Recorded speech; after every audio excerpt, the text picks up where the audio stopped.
That's how you heard it.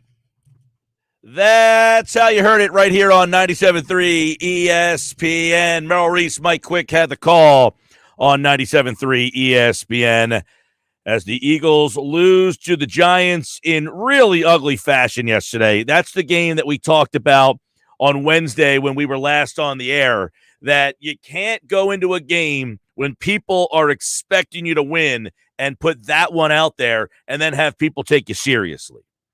And they lose yesterday to a really bad Giants team. I mean, that Giants team was terrible yesterday. I know they got a lot of injuries, but that's how bad the Giants are. The Eagles played probably their worst game of the year, and it came down to the final play. But so many things went wrong in the game yesterday. We're going to break it down for you here on the Sports Bash Live, 97.3 ESPN. Download the free mobile app in the Apple Store, Google Play. And, of course, you can get in touch with us in a variety of ways, and we hope you do. I want to hear the frustration from you guys out there today and tell me how frustrated you are knowing that what's going on around you, too, all kind of boils together and says, my gosh, how do you lose that game yesterday to the stinking Giants when obviously a lot happened on Thanksgiving Day? The Cowboys lose. The news today, the Cowboys have 8 possible players or coaches missing the game this Thursday because of COVID. I mean, if you win that game yesterday, you're only a game and a half behind Dallas, who's all of a sudden in all sorts of disarray.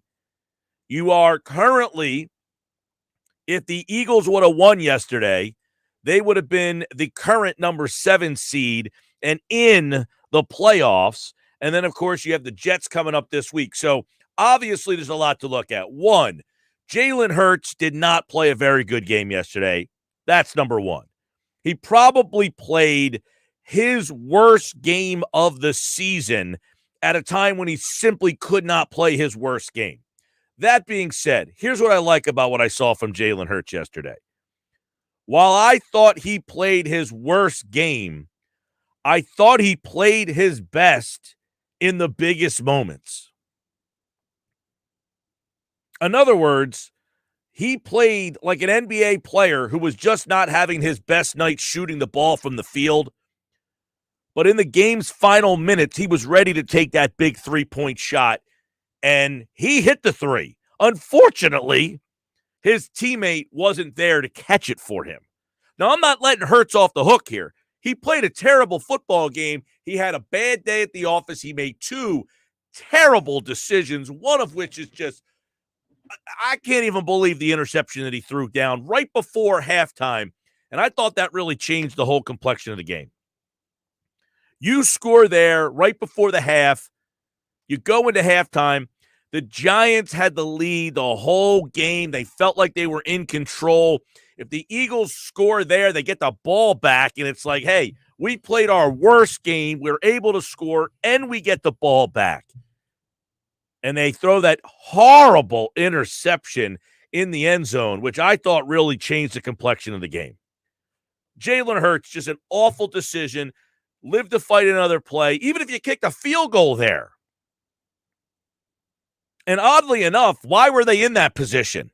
Because Rager made a circus catch down on the 2-yard line. It was an unbelievable catch by Jalen Rager that put them in that position, but they just couldn't punch it in.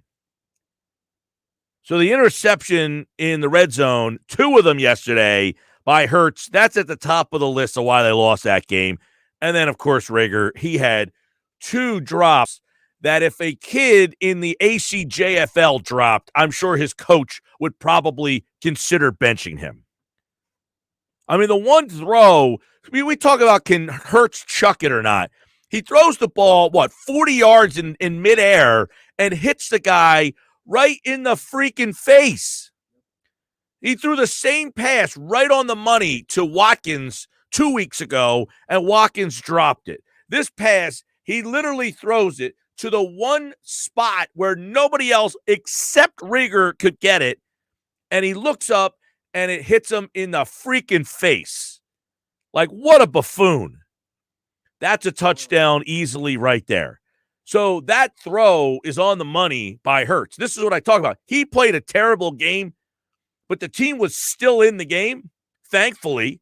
No thanks to Hurts. But guess what? It's a team game, and his team kept him in the game, and in the biggest moment of the game, he's still firing his shot. So I'll give him credit for that because he made the throw in the game's biggest moment. He didn't wilt. He didn't play well to get to the biggest moment, but in the biggest moment, he didn't wilt. The very next play, Hurts goes back to throw. He steps into the pocket, and you can see it. There's a view from where he just kind of flings it out there, and you can see that he just bang. He just sees the guy over the middle. He throws it. He's like, man, this guy's wide open. He puts it out there, and it literally, I mean, you can't say it. I mean, like there's times when you say, that hit him right in the hands. Like Greg Ward dropped that pass in the end zone. Yes, I want Greg Ward to catch that ball. It hit him in the hands. But that's not hitting him right in the hands. That's, hey, I had to dive to get my hands on that. And I got my hands on it. I should catch that ball. Greg Ward should catch that ball, but he had to do some stuff to try to catch that ball. Jalen Reagor, the ball hit him right in the freaking hands. I mean, I literally don't understand at this point how you do not cut him just to say you haven't made any progress. You're not a part of our offense. And now you've cost us an opportunity to win a game that we really had no business winning. You have to show accountability. Now, a couple of years ago, when this happened to Nelson Aguilar, he got benched. At what point do the Eagles say, look, we've given you chance after chance after chance? Let me put this into perspective for you out there. And I'm not saying that there are people out there that are clamoring for Reagor to play. So I'm not trying to prove the point to you. I'm just saying this is where I get critical of a guy like Howie Roseman. I'm not the guy that bangs on Roseman because he missed on this pick or missed on that pick. Is it frustrating? Absolutely. You much rather have Justin Jefferson, or I'll give you Brandon Ayuk or Claypool or T. Higgins, other guys they passed on in that spot for Reagor. But listen to this. I'm not advocating bringing Travis Fulgham back. But for God's sakes, in one game last year, Fulgham had 10 catches for 152 yards. In his first 5 games last year, Fulgham had 435 yards and 4 touchdowns. In 5 games. Reagor, in 23 total games, has 597 yards in his career. In one game last year, Fulgham had 152 yards. This season, Reagor, in 11 games, has 201 total yards receiving. That is the ultimate. There are human beings walking planet Earth that are more useful in this offense than Jalen Reagor is. There are human beings that are not on rosters or on practice squads or are just kind of roaming around that are more useful than Jalen Reagor is. And at this point, if the Eagles continue to put him out there, what is the message to the others on this team? That I'm not better than him? Are you kidding me? I know it's a bad week and it's a bad example because Ward dropped a pass in the end zone that 9 times out of 10, he makes that catch. But what did DeCecco and I talk about on Monday is at least Ward's going to catch the ball. And one thing Ward does, I know he didn't do it yesterday, he catches the ball. So if you're Greg Ward and this guy drops 2 passes, how do you sit there and say, you're still playing him over me? All I've done in my career here is catch the football. That's the one thing, and I get it, it's on a week where he didn't catch the one throw that he had, the one opportunity.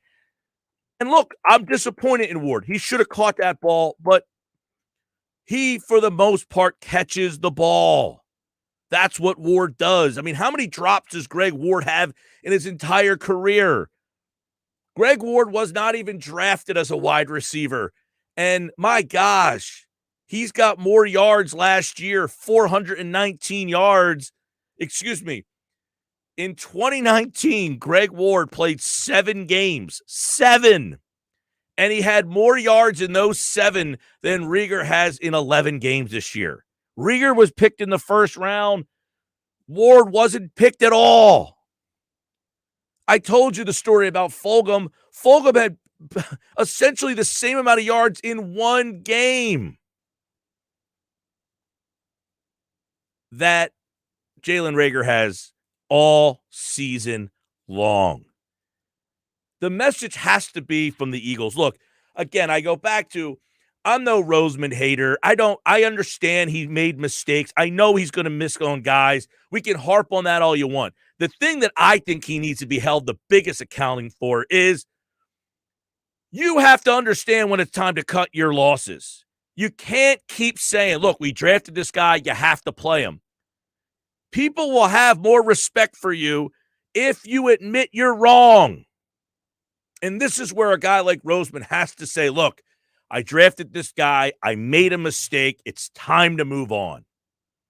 And I guarantee you people will have, they're not going to say, oh my God, you drafted this guy ahead of, they already know you drafted him ahead of Jefferson. You don't have to keep putting him out there every week.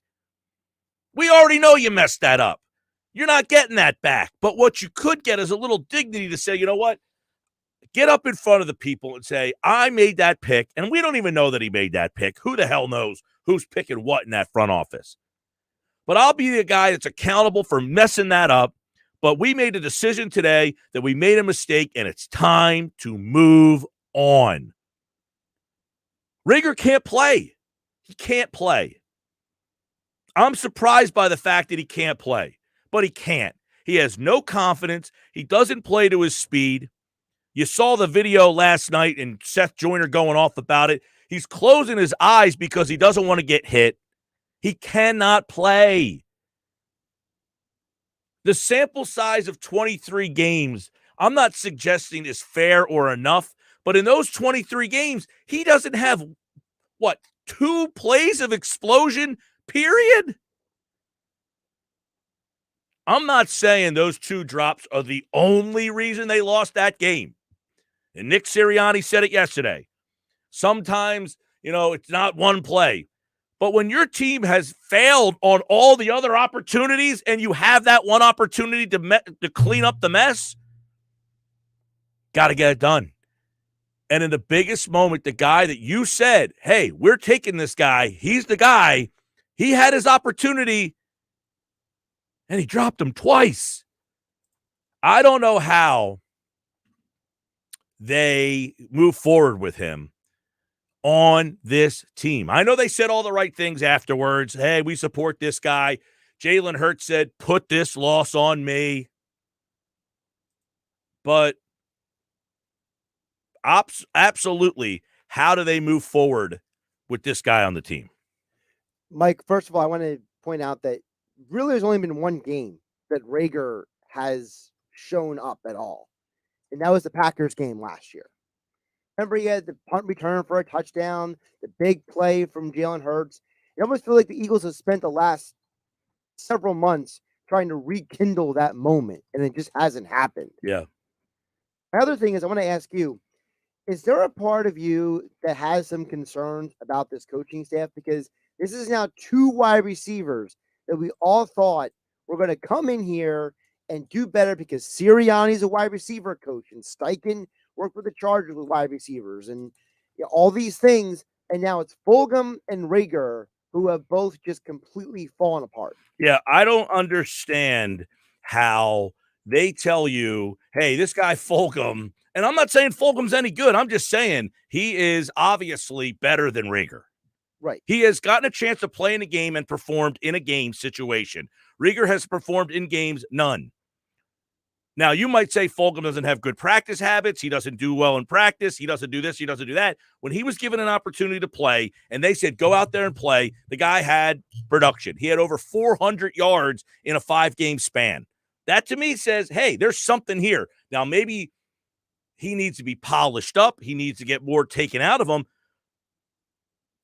But in the sample he was given to perform, he has performed. The other guy has not. He's not here, and he didn't even make the team. And this coaching staff picked basically Rager over Fulgham. So what does that say about the coaching I don't know staff? that they picked Rager over Fulgham. You could say they picked Ortega-Whiteside over Fulgham. Now, I think Rager was making the team. He wasn't in any danger of not making the team. Well, I mean, in terms of For God's sakes, Ortega-Whiteside offered more yesterday. He has 2 catches in his last 2 games. At least both of them have been for first downs. Right. Well, that's another thing. Like, where has been the Ortega package all year long? I'm not going to sit here and advocate and bark for him, but Well, you're right. I mean, why are the these point? receivers Right. not?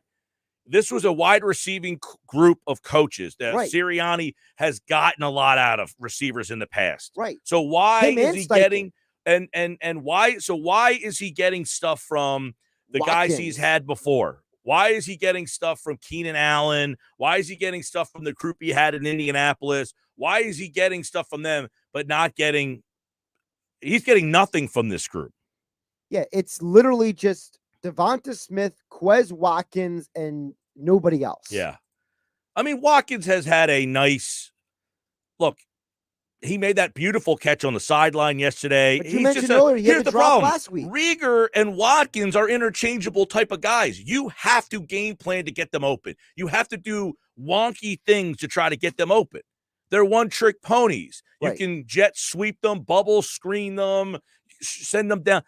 Jalen Reagor ran a pattern yesterday where he just gave up and flat out quit. When he gets press coverage, he doesn't want to be – he wants no smoke, in other words.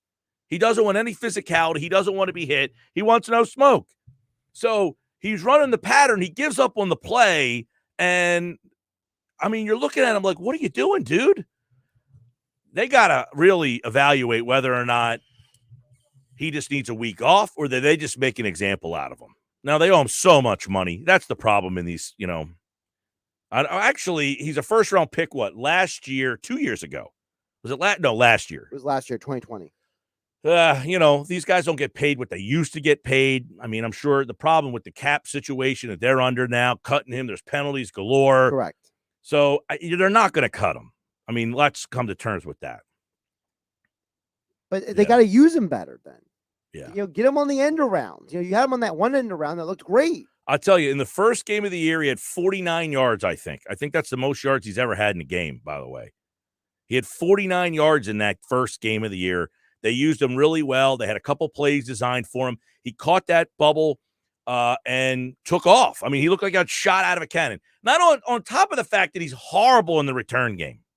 Yeah, I don't know what happened there. He caught that ball and ran right to the sideline. What the hell was he doing? What about the one where he looked like he was going left? Yeah. And then he just stops, tries to reverse field, and has that, oh no, deer in the headlights moment, and gets tackled. It's at the point, look, I like all the people who's like, we told you last year. Look, you can't tell me when a guy gets drafted after one game that, hey, I'm making a decision on this guy and I'm giving up on him. Now, I might tell you my opinion is I don't think he can play, but I also don't think it's fair just to say, hey, you missed on this guy. There's been plenty of times when guys who you never heard of come into a game and like, why did my team draft this guy? And like, well, this guy turned out to be pretty good. Well, I love how everybody is, we told you this guy stunk. You know why this guy stinks? He doesn't have the confidence. He has the skill set. He doesn't have the confidence at all. He is not like there are guys in the world that have talent to play at the professional level. He does not have the skill set. I mean, he does not have the mental talent to play at this level. It's also the fact, isn't it, with Reagor that you drafted him for a reason, and the team is not letting him do the reason you drafted him. Weren't we always told the team needs more speed, right? The reason why they drafted Reagor and Watkins and Hightower was because they needed guys to break the game up over the top. Well, and that's the thing I've talked about a lot with him is whenever he runs in the 40, his 40 time, he's supposed to be the fastest of all those receivers last year. Right. He does not play to that speed. I don't know where it is. I haven't seen it ever. I've never seen – the one time I really kind of saw it was in the game against Atlanta. He caught that one pass, and he kind of got shot out of a cannon there. And I was like, okay, it looks like they figured out how to use this guy. It looks like they have a plan for him, and I don't know what happened after that. It's just like he has disappeared from the game plan. Now, let's not forget that the game plan yesterday was kind of trashy anyway at times. Oh, I thought that now they ran for over 200 yards in the game But yesterday. a lot of that was second, third, fourth quarter. Right. Well, later on in the game, look, the first half, I did not like their game plan at all. I thought that Sirianni had probably his worst game since going back to. I'd say this since the 49ers game. When the 49ers game, I didn't love his game against the Chargers. Okay.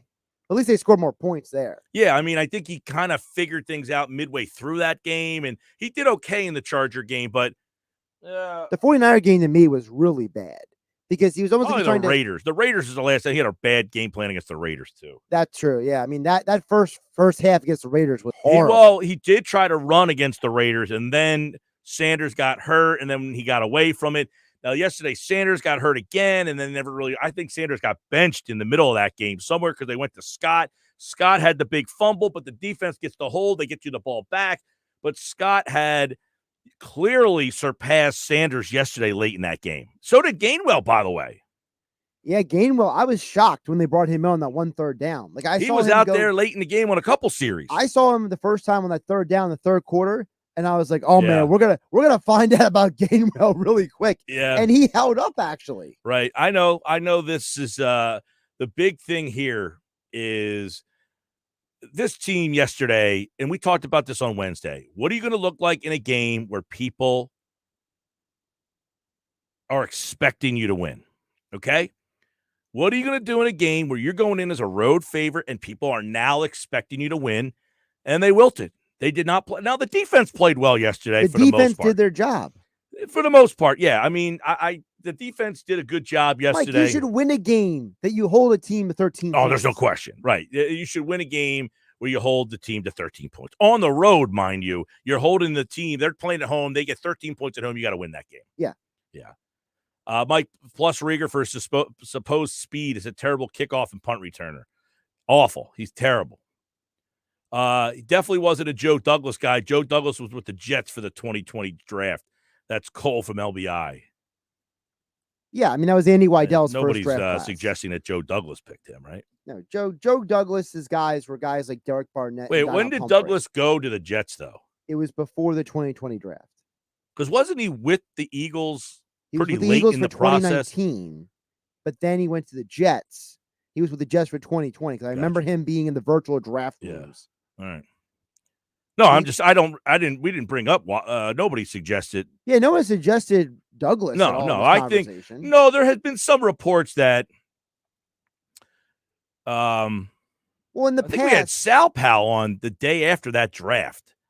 And basically, well, he said it was a Doug Peterson. He said it was a Peterson pick. Right.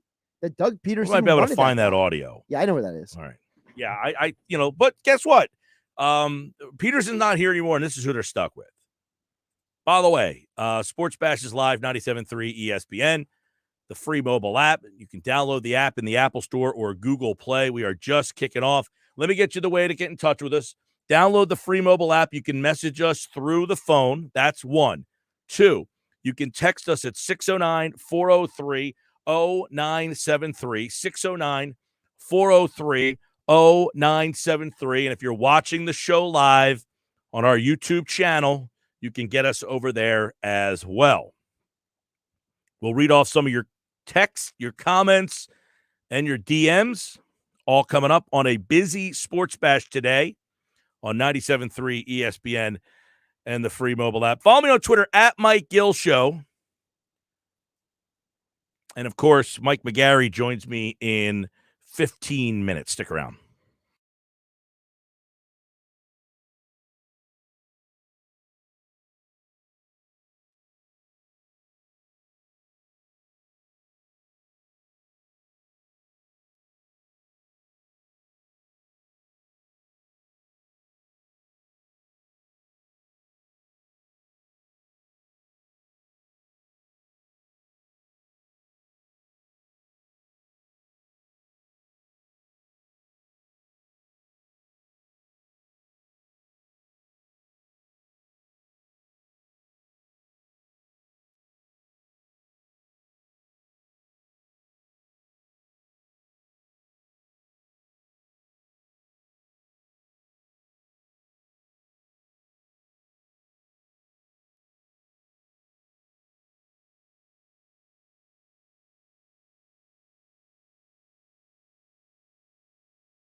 2:30 Sports Bass Live, 97.3 ESPN, the free mobile app. I'm Mike Gill.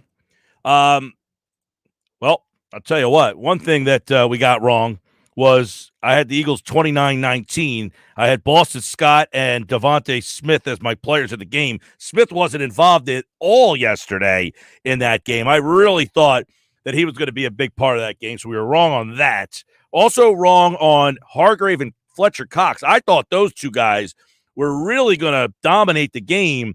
Now, the defense played fine, but I thought that Fletcher Cox and Javon Hargrave would have been a big factor in that game, meaning causing a turnover, forcing Daniel Jones to rush the pass, and that did not happen yesterday. So I was very disappointed in the defense. So we were wrong on that. My game balls on Wednesday.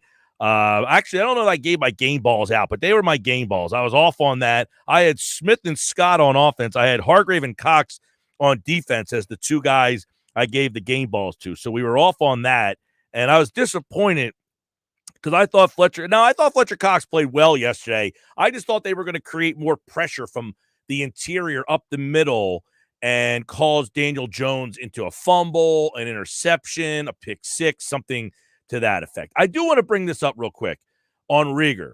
All right, this was Rieger's draft profile. I keep getting asked about Rieger and why he got drafted there. These were his draft profiles, okay? Strengths, elite speed, extremely fast, rare speed and explosiveness, playmaker, home run hitter, forces teams to keep a safety deep.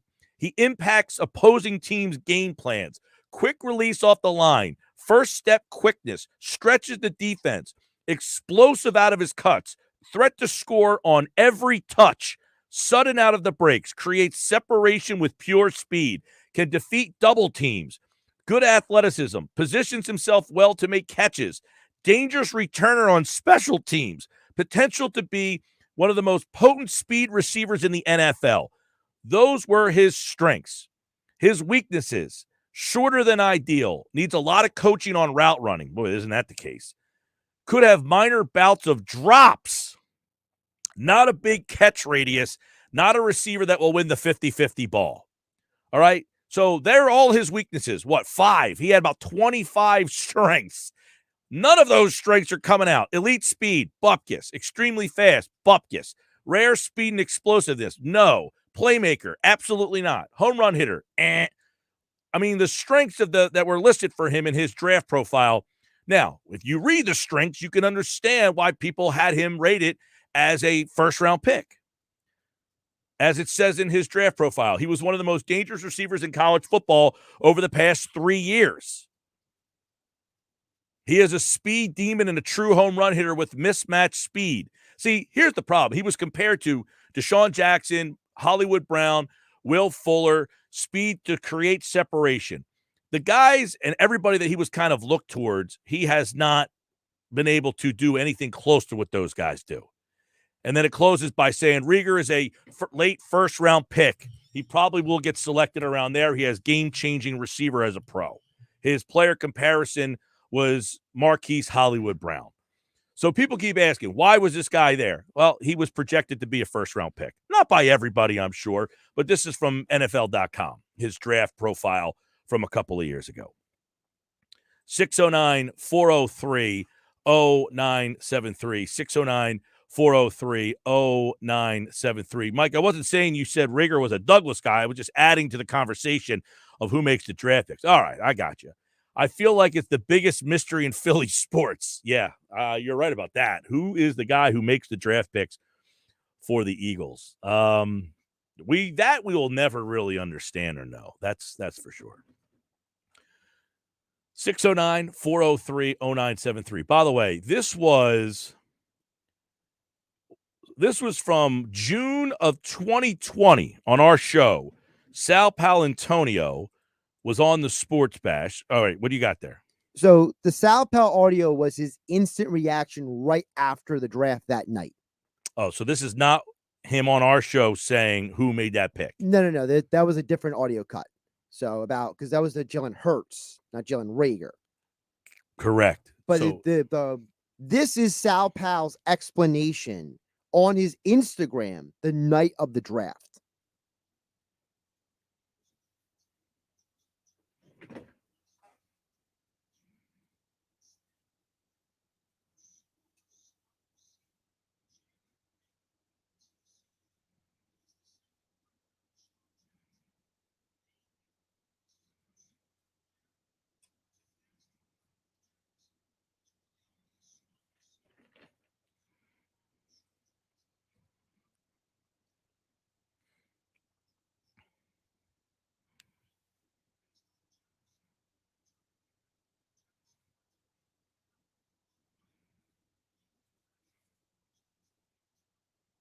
Well, they surely have questions to answer about the pick. That has come to fruition there from Sal Paolantonio. You're right, Josh. When he talked about Jalen Hurts and who picked him, that's when he said that it was Peterson and the entire front office on the same page. Really quick, the other cut I sent you was also Chris Mortensen after the draft as well. I think the Mort cut is very eye-opening now, looking back at it. All right, we'll play that coming up as well. If you want to get on board, 609-403-0973 on the text board, 609-573-3776, 609-573-3776. How disappointing was that loss? Look, is this, hey, you lost to Miami, the season's not over, pick up the pieces, learn from that loss, or is this, hey, look, this is where you kind of are supposed to be?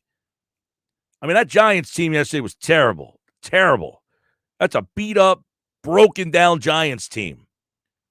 Sports Bash Live, 97.3 ESPN. By the way, I was at the Sixer game Saturday night. What a wild night that was. Phillies news on our website, 973ESPN.com. The hot stove is getting really hot. We'll talk some Phils later on in the show.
242 Sports Bash. It's brought to you. Mike McGarry going to join me from the Press of Atlantic City. His appearance is brought to you by Calvi Electric, offering residential services for your home and business online, calvielectric.com. So I want to play before Mike jumps on the bite from Chris Mortensen on draft night. This will add some confusion to some things as well, as that text message kind of chronicled with the situation in Philadelphia. This is what Chris Mortensen said on draft night, the night that Rieger was picked by the Eagles. Take a listen. One thing that happened with the Eagles, which it screams to me why Jamar Chase should be in play for this pick, is that they did not stay true to their draft board. And their personnel department has a lot of Ozzie Newsome disciples from Baltimore. Ozzie always stayed true to the draft board. Somehow they got off the draft board, and at number 21, they took Jalen Reagor, the wide receiver, instead of Justin Jefferson, who had a higher grade on the Eagles board. So the question would be, if they took Jalen Reagor and he was rated higher on the board, who had him rated higher, and who was the person who said, we're going to take someone that's rated lower, Mike McGarry?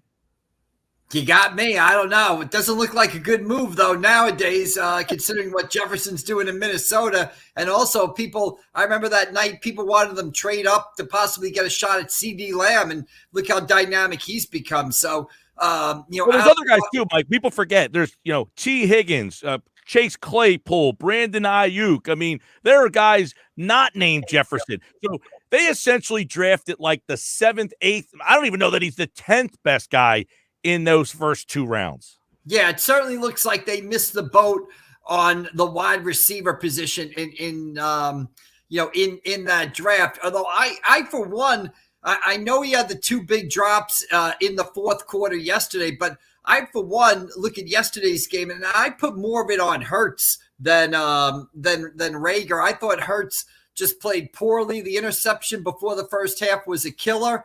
And, I know the Reagor made some big drops and he's an easy target, but to me, that loss is on Hurts more than anybody.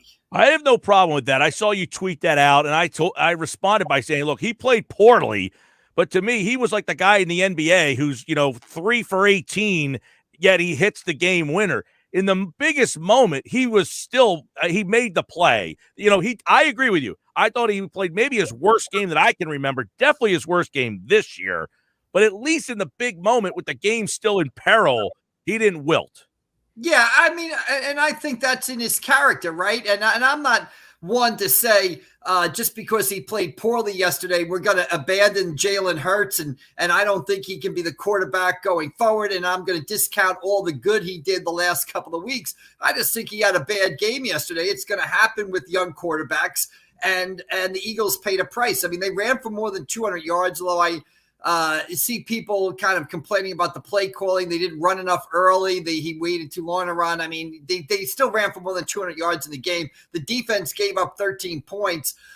When you play like that, you should win the game. The reason they didn't win the game is the 4 turnovers, and 3 of those were interceptions that Hurts threw. And the one before the first half was an absolute killer. That one, I thought that one really changed the complexion of the game. You're not playing well. You score there. You go into the locker room with the lead and you get the ball back, even when you're not playing well. Instead, you throw the interception. You're right. I thought that one changed a lot of that game. And, we talked about this the last time, Mike. What are you going to look like when you go into a game when people are now expecting you to win? And I thought yesterday it looked like a team that expected to win just by showing up. Yeah, and maybe just a reality check for us all. You tend to go week to week in the NFL, right? And judge your team on Monday by what they did the previous Sunday. And that's the fun of the league also, making leaps like that. But maybe just a reality check for us all to say, hey, maybe the Eagles, although they do have some good pieces, although Hurts has shown some progression, Sirianni has certainly improved. They're still, a ways away from being a legitimate NFL, playoff team, basically. Well, right. I mean, look, there are times in Brady's best years with the Patriots where that team looked flat. They didn't come out. Now, I'm not comparing the Eagles to them, but the best of the best don't have their best week every single week. And as average as the Eagles are, you can't be an average team and just come out and play average.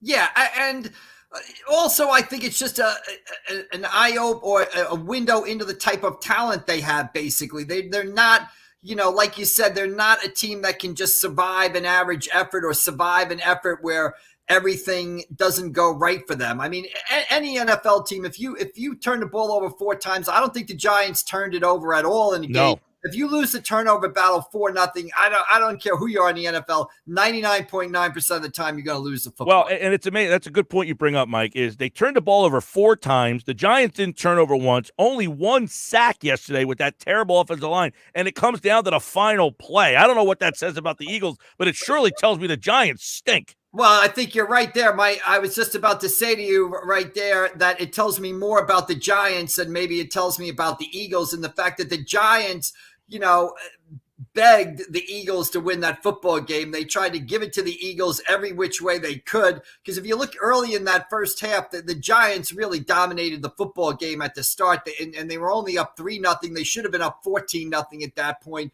And then even at 13-7, they should have had a bigger lead than that, and even after they recover the fumble, you think they're going to clinch the victory. They give the ball back to the Eagles. So the Giants basically begged the Eagles to beat them yesterday.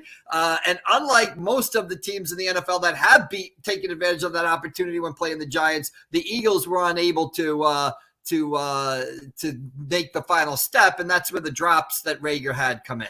Now, speaking of Rager, Mike, I know it's irrational to say he's going to get cut or they should cut him. He's a first-round pick. That's not happening. But why do we feel, and this is everywhere, but teams are so unwilling to say, you know what, we made a mistake. We're admitting it. It's time to move on. Instead of continuously having the egg on your face of trying to play a guy who simply is not good enough.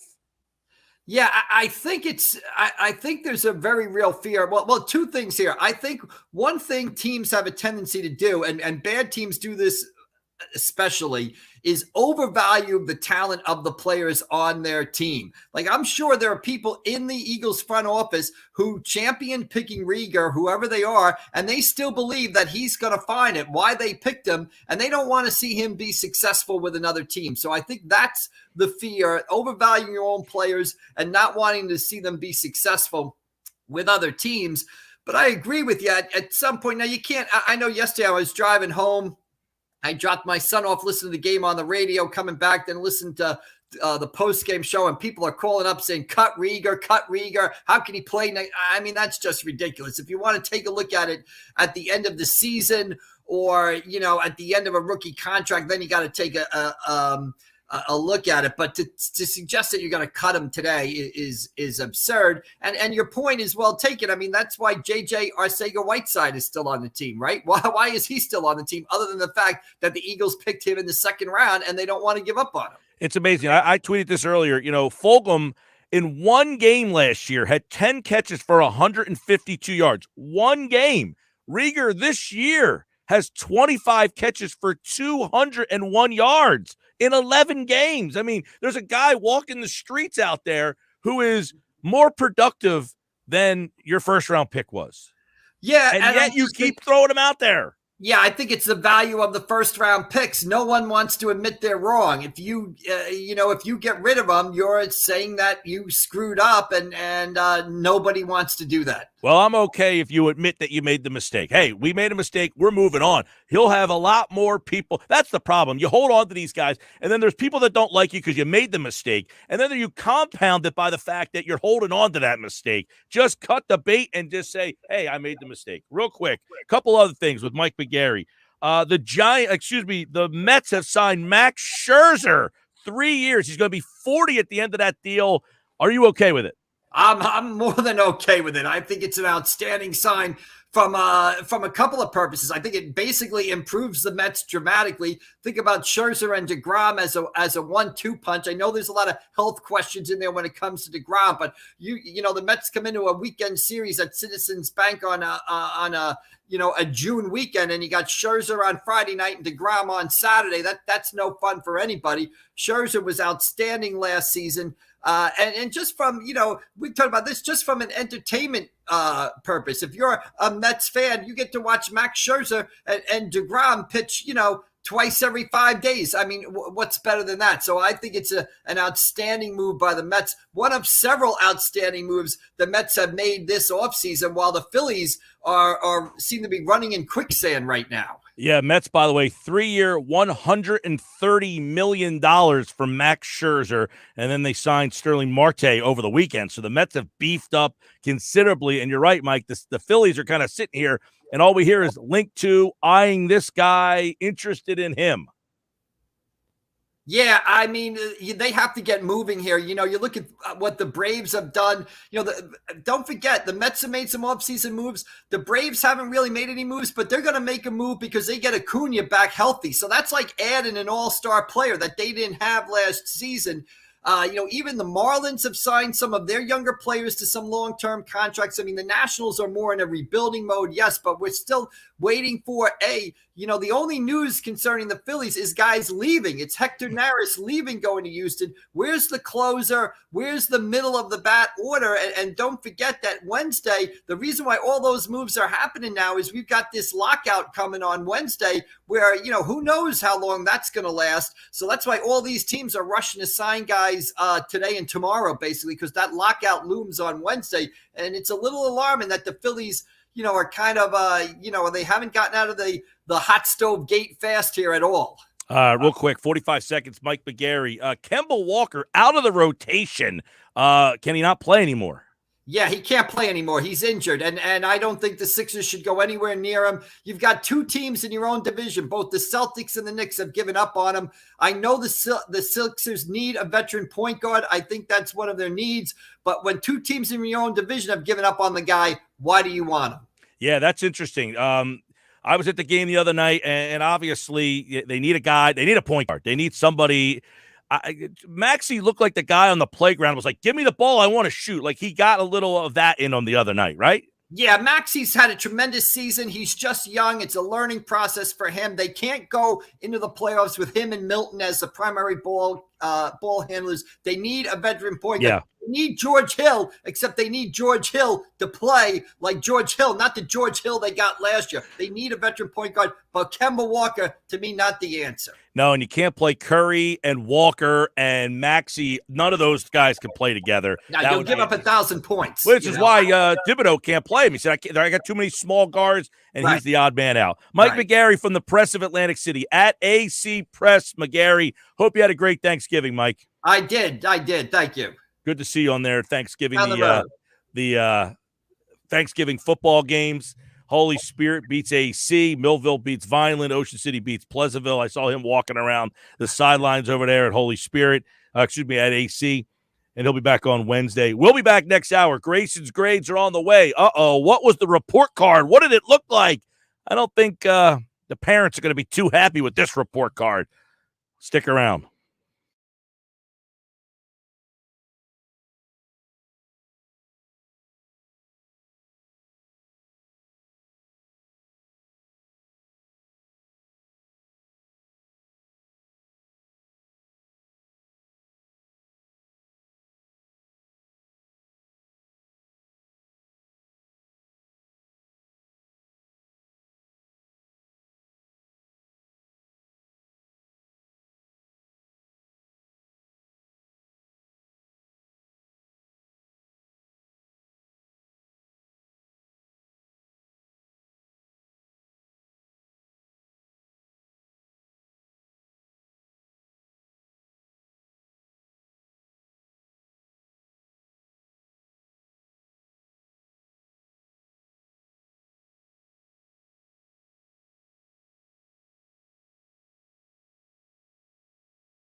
Hour 2 of the Sports Bash is live on 97.3 ESPN and the free mobile app. I'm your host, Mike Gill. What's going on, everybody? Eagles lose yesterday. They're just a half game out of the wild card spot, but there's a lot of underlining things that stick out about this game. They'll probably be in the race down to the end. That game against Dallas might be something still. Dallas has a lot of problems on Thursday night. They've got a plethora of guys on the COVID list that probably aren't going to play, including the head coach, Mike McCarthy, although that might help them out.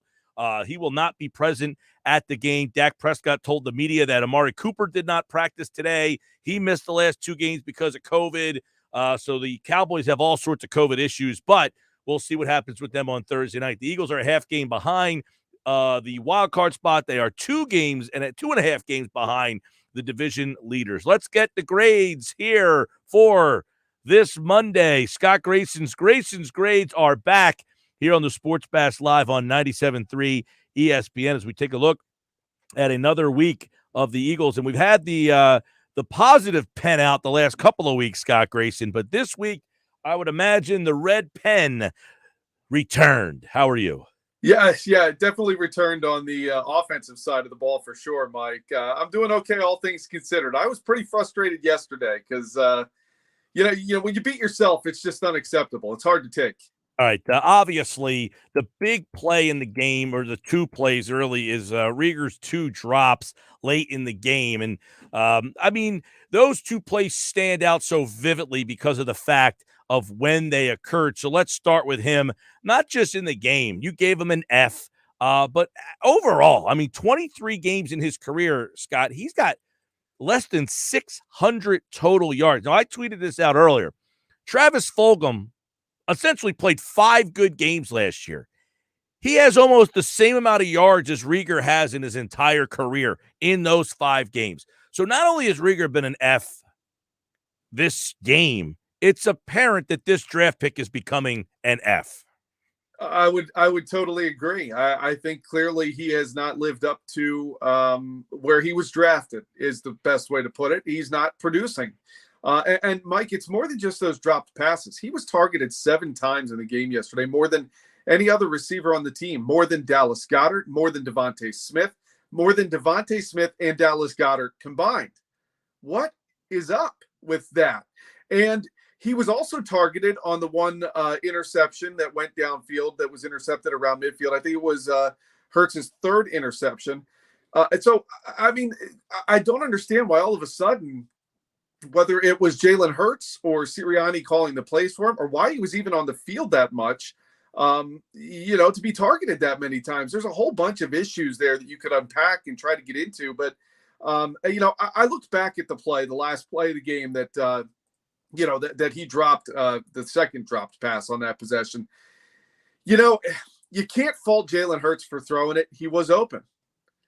But you can fault him for throwing it after he dropped one a couple passes before, and you're living and dying by that one pass. So, you know, there's a lot, like I said, you can go into about, you know, why he was targeted that much. But I would agree with you, Mike, overall in his career so far, that draft pick, you know, I've been talking on here about, you know, the good ones lately, the Landon Dickerson, the Dallas Goedert, the Devontae Smith so far. Being good, but this was definitely not a good pick. You know, and again, I know it makes everybody sick when you see who was on the board that Minnesota took, Jefferson. Imagine if he was there trying to make that catch yesterday. Do you think it would have been dropped? I said, and it's funny because not only is Jefferson, okay, Jefferson's the guy who really stands out because he's the next pick, but they got it wrong on every level. T. Higgins, Claypool, Ayuk. I mean, you could have pulled a name out of a hat and came up with a better option than the one you ended up with. I mean, that's what it comes down to. And Scott, we talk about a lot. Why do these teams, it's not just the Eagles, so stubborn to not want to admit the mistake? And just, I think the fans would respect you more as the GM if you said, look, I got it wrong. We're cutting this guy and we got to move on because he's hurting us. Instead, they continually try to prove that they were right, and it only makes them look worse. Especially in this city, right? This fan base and everything. Look, they're willing to, you know, I think the one thing that a lot of guys did right yesterday, and I'll include Rager with this, is that they owned it after the game. Boston Scott, I mean, was just, you know, He owned his mistake. He admitted he lost track of the fundamentals at a key moment in the game. And I listen to that and I say, there's a guy who I think is going to learn from his mistake. So let's play that forward to Howie Roseman a little bit and say, okay, if he would come out after trades are done, I mean, I understand the guy's still on the roster. You can't really come out and say, I blew it on this guy. But stop trying to make it look like you got it right. Like if he's inactive, then at least you start looking like you're understanding that he's not supposed to be out there. Or if he's active and he's your fourth receiver and he's only in there for a handful of plays, okay, that's starting to show that you admit he's got some work to do to, continue to be on this roster. But when you keep shoving him down our faces and he's targeted as much as he was yesterday, it certainly looks like somebody was saying, hey, you got to throw Jalen Reagor the ball some more. When you hear that Devontae Smith is going to the coach and saying, give me the ball in the last two possessions, and he's not targeted once, I don't know, something seems off there. That's like when I keep saying there's something more to unpack with this. I don't even know exactly where to go totally. I just keep scratching my head saying something's not right here. But you're right. I have a hard time, Scott. I get it. Everybody wants to, Roseman may say, hey, you got to keep this guy on the team, and I'd like you to play him. I have a hard time thinking he said, and I need you to throw him the ball more. Yeah, that's just it. Especially after he drafted a guy in the first. Now you want your first-round pick from this year to suffer to make your first-round pick from. I can't buy that. Well, you're already not throwing the ball very much as it is, which is fine. I'm not complaining about that in any way. You're having a lot of success running the ball. So that means there's going to be less opportunities to pass it. So when you do pass it, again, why is Jalen Reagor the most targeted receiver on the team? I mean, did the Giants just leave him that open? You thought, the one interception that was intended for Reagor, the third one that Hurts threw, was in double coverage. So that seemed forced. Well, that must have been a called play. The one at the end of the game that he dropped, that's clearly on him. I just don't know. Dallas Goedert had one catch, Mike. This continues to bug me. And if he's being covered downfield, how are you not calling a screen for him here or there? Because quite frankly, I think he does that pretty well. And at least you're giving him a couple touches. You're keeping him involved in the game. Devontae Smith, 2 catches. That's not keeping him involved in the game. And I agree with you. That's your most recent first-round pick. He's actually produced this year.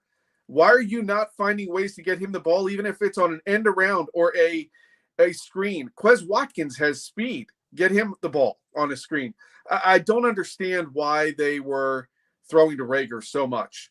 Yeah, you gave Hurts an F, which I don't have a big problem with. I thought he played maybe his worst game. I will give him credit that I compared it to an NBA guy who's having a horrible shooting night, but he's willing to take the last shot and he makes it.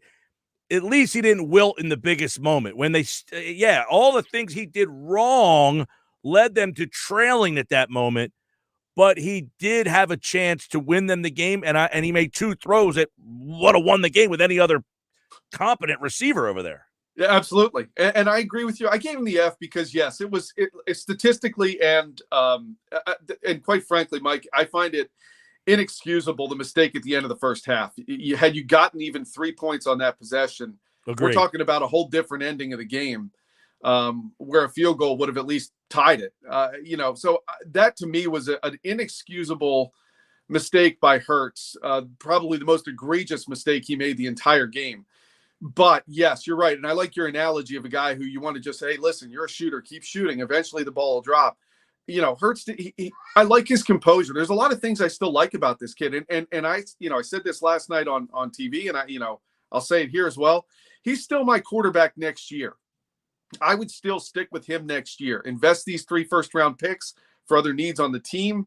However you plan on doing that, fine. But I think Jalen Hurts has shown you, I like his leadership qualities. I like his look, he threw 3 interceptions in the game, and he still, like you pointed out, when the game was on the line, that was a good throw to Reagor.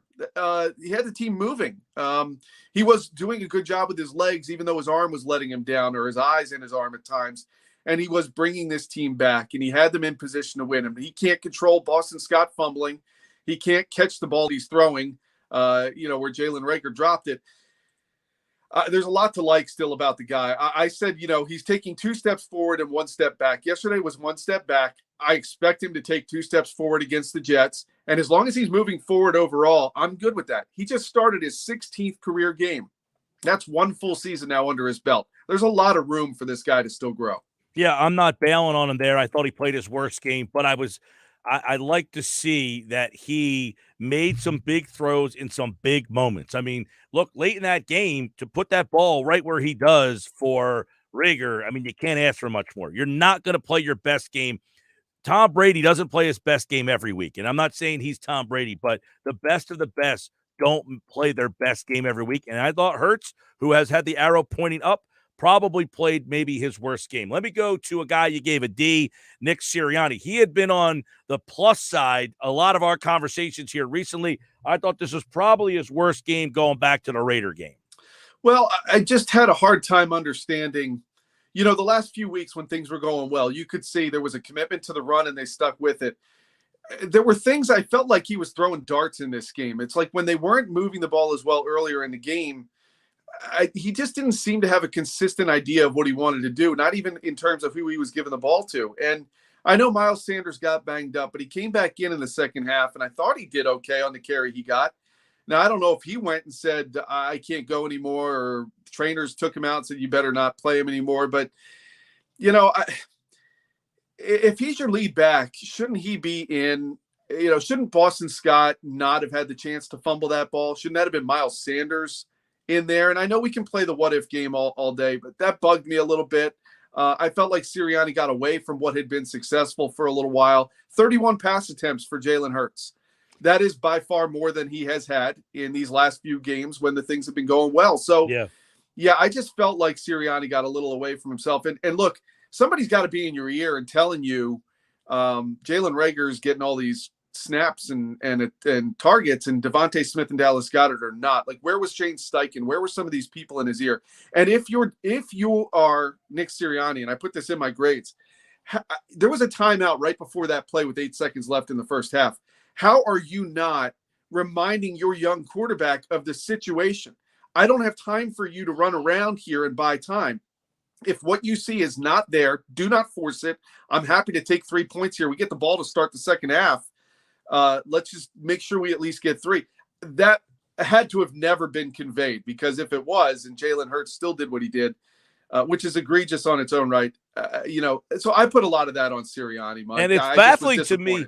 It's baffling to me, Scott, a guy like Hurts, who is a heady guy. I mean, he's a leader. He's a coach's kid, that he didn't know that. Like, that to me is what's a little crazy here. You gave the offensive line an A, but I would have to give Herbig an F. He was a huge, losing Kelsey, I thought really was a big moment in that game. And you saw it where they're moving the ball, but the two biggest plays of the drive get called back because of a holding penalty, both on Herbig, and one negates a touchdown. I thought losing Kelsey was a huge factor in that game. Now, he did come back, and now they've lost Driscoll as well. He's gone on the IR. Yeah, it was a huge moment in the game when Kelsey went out. But, I felt like there were two Nate Herbigs out there. There was Nate Herbig, the center, and then there was Nate Herbig, the guard, who filled in for Driscoll. And I thought the Nate Herbig, the guard, played decent. He did okay. I'm not saying he did great. I tweeted out, Scott, at one point, I feel bad for Herbig, who's actually been pretty good at guard, and he's going to turn into the guy that people only remember as the guy who played poorly at center, when he's actually been a pretty good guard. Yeah, and Mike, I had a problem with the first penalty that was called on Herbig. When I watched that replay, and you saw Kelsey, look up at the replay himself and say that's BS. The defender to me looked like he fell backwards more than it was Herbig, taking him to the ground for a penalty. I thought that was a bad call. Now, the one obviously that took the touchdown back, that really hurt, and you can't have that. And these last few weeks, they have really limited the number of penalties that have been called on this offense, and it's been a huge reason why they've been able to put up 40 points in some of these games. And so there's no doubt that Herbig was an issue at center. But, I didn't really have a problem with him too much at guard. The rest of the offensive line, look, they rushed for over 200 yards again. That's just crazy. And they're just continuing to dominate that line of scrimmage. But, they managed just 7 points in the game as a team, as an offense. And obviously, that's not good enough by anybody on that side of the ball. They have to do better. So they go for over 200 yards, but they're only able to score, 7 points in the game. So what does that say? You go over 200 yards, you had a great – I mean, if they would have won this game, you're like, look, they went over 200 again. What does that say about the success that they had on the ground, but only able to score 7?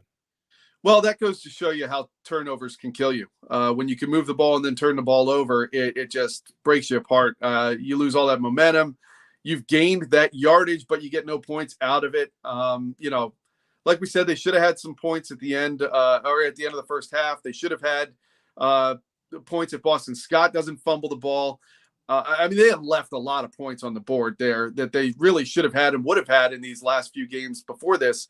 They shot themselves in the foot. Those turnovers you see really did. You can't lose the turnover battle 4-0 and think you're going to come out with a win somehow. It's quite frankly, if I'm the Giants, I am not happy with that win yesterday. It should have been a blowout. They should have really done a whole lot more with those turnovers that they didn't. And that's their problem. But as far as the Eagles go, I just you see the value of not turning the ball over. Jalen Hurts, to his credit, has not had those mistakes, and to have them all in one game, I guess you could say, well, he got them all out of his system, hopefully. And Boston Scott, like I said, when you heard him speak after the game, I really believe this guy learned a valuable lesson. But it's a loss, and you can't change it. So now all they can do is move forward. And quite frankly, the New York Jets need to be a huge punching bag next time. They need to really come out. I need to see them whip them around the field a lot.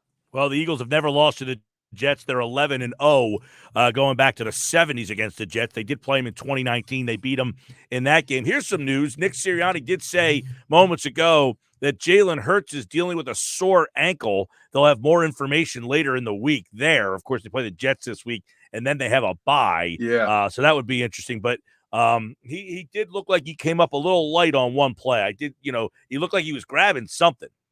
Yeah, I think it was the end of the first half that I saw him walk into the locker room, and I thought he might have been favoring something. Perhaps that's what might have been going on. But if it was, he played the rest of the game through it. Look, you're right. They have the bye after this week, and it's going to come at a great time for them to hopefully, get healthy with some of these guys. The bumps and bruises, maybe they're not missing games, but they're banged up. It's going to be a big time for them to get that bye. Now, it'll be interesting, and it bears watching. I mean, this is obviously the Jets. This is not, the Bucks or some other team like that that's putting up some points. The Packers. This is the Jets, and it's going to be interesting to see. Do they try to give Hurts? Do we get a Gardner Minshew sighting? I'm not saying I advocate for that, but maybe you make the Jets a punching bag and you get Hurts out of there by halftime. That's the thing. I had somebody say to me, you would have won that game if Minshew played yesterday. I mean, you don't know that. But, again, this season is not supposed to be about can Minshew play? Are you going to the playoffs? It's supposed to be about how does Hurts respond from not playing well for 3.5 quarters? Well, he responded pretty well. He put you in position to win that game. He made 2 huge throws. Could they have won if he played better? Sure. But I don't know. Are we supposed to sit here and say, man, I really want to see what the Eagles look like with Gardner Minshew? No, I agree with you. And that is why I want to see Jalen Hurts. I want to see what does he do this week to have learned from some of the mistakes that he made. Now, the injury, I'm just keeping that rattling around in the back of my head, the sore ankle or the sore, whatever Sirianni said was sore.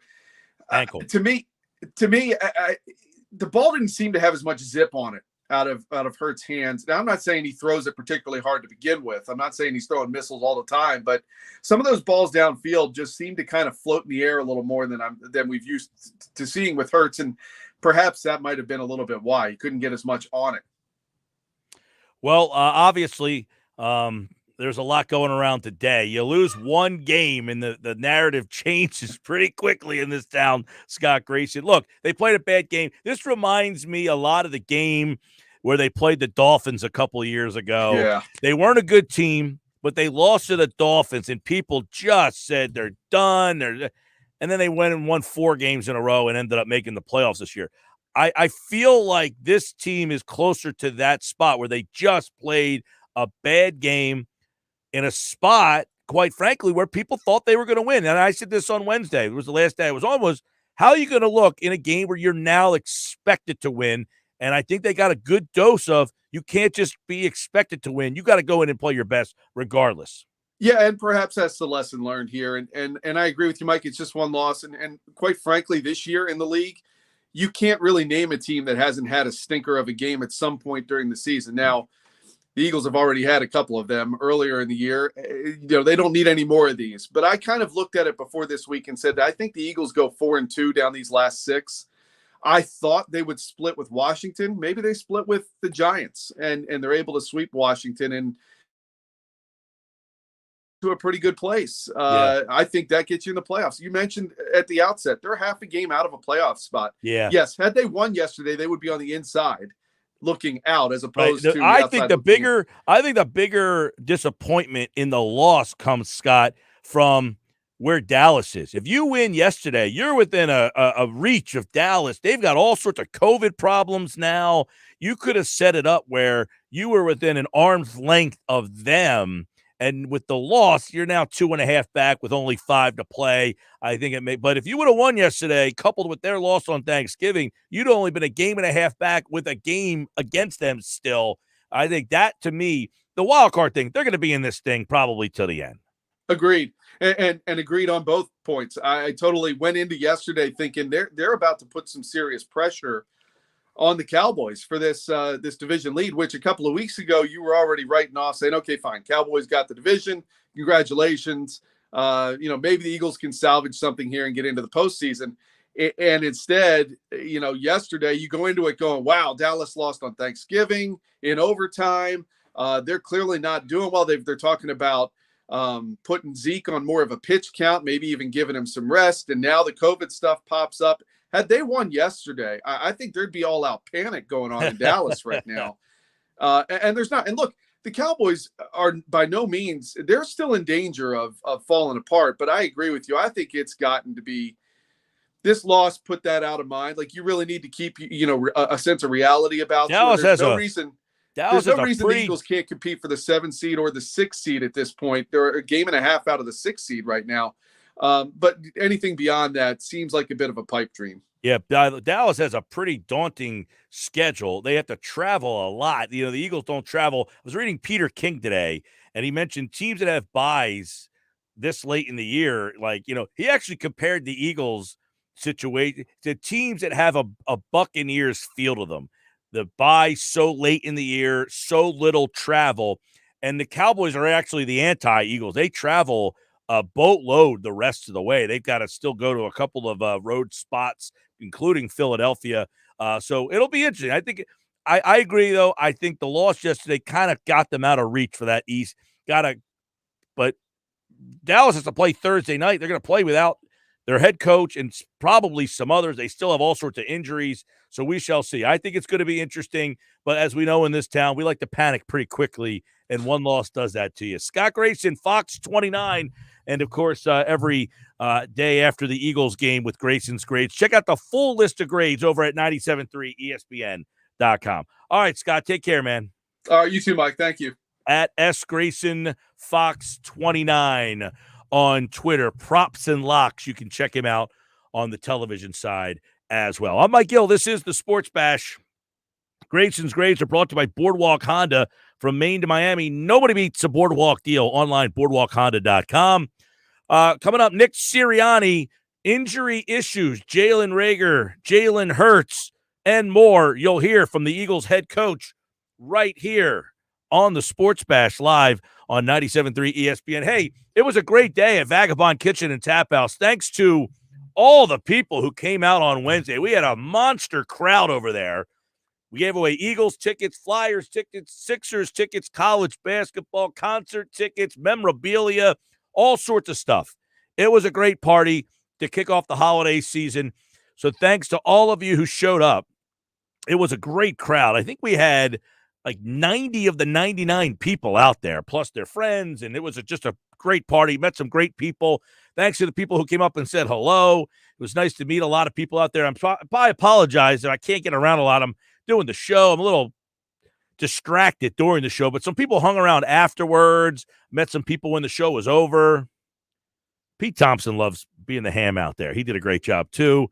and everybody. I really do appreciate all the people who took the time to come out. I hope you had a good time. I hope you met people. I hope you saw Vagabond. It was a great home for our event. We hope to do it again next year. Back with more Sports Bash. Eagles head coach Nick Sirianni's day after presser is next.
331 Sports Bash, 97.3 ESPN.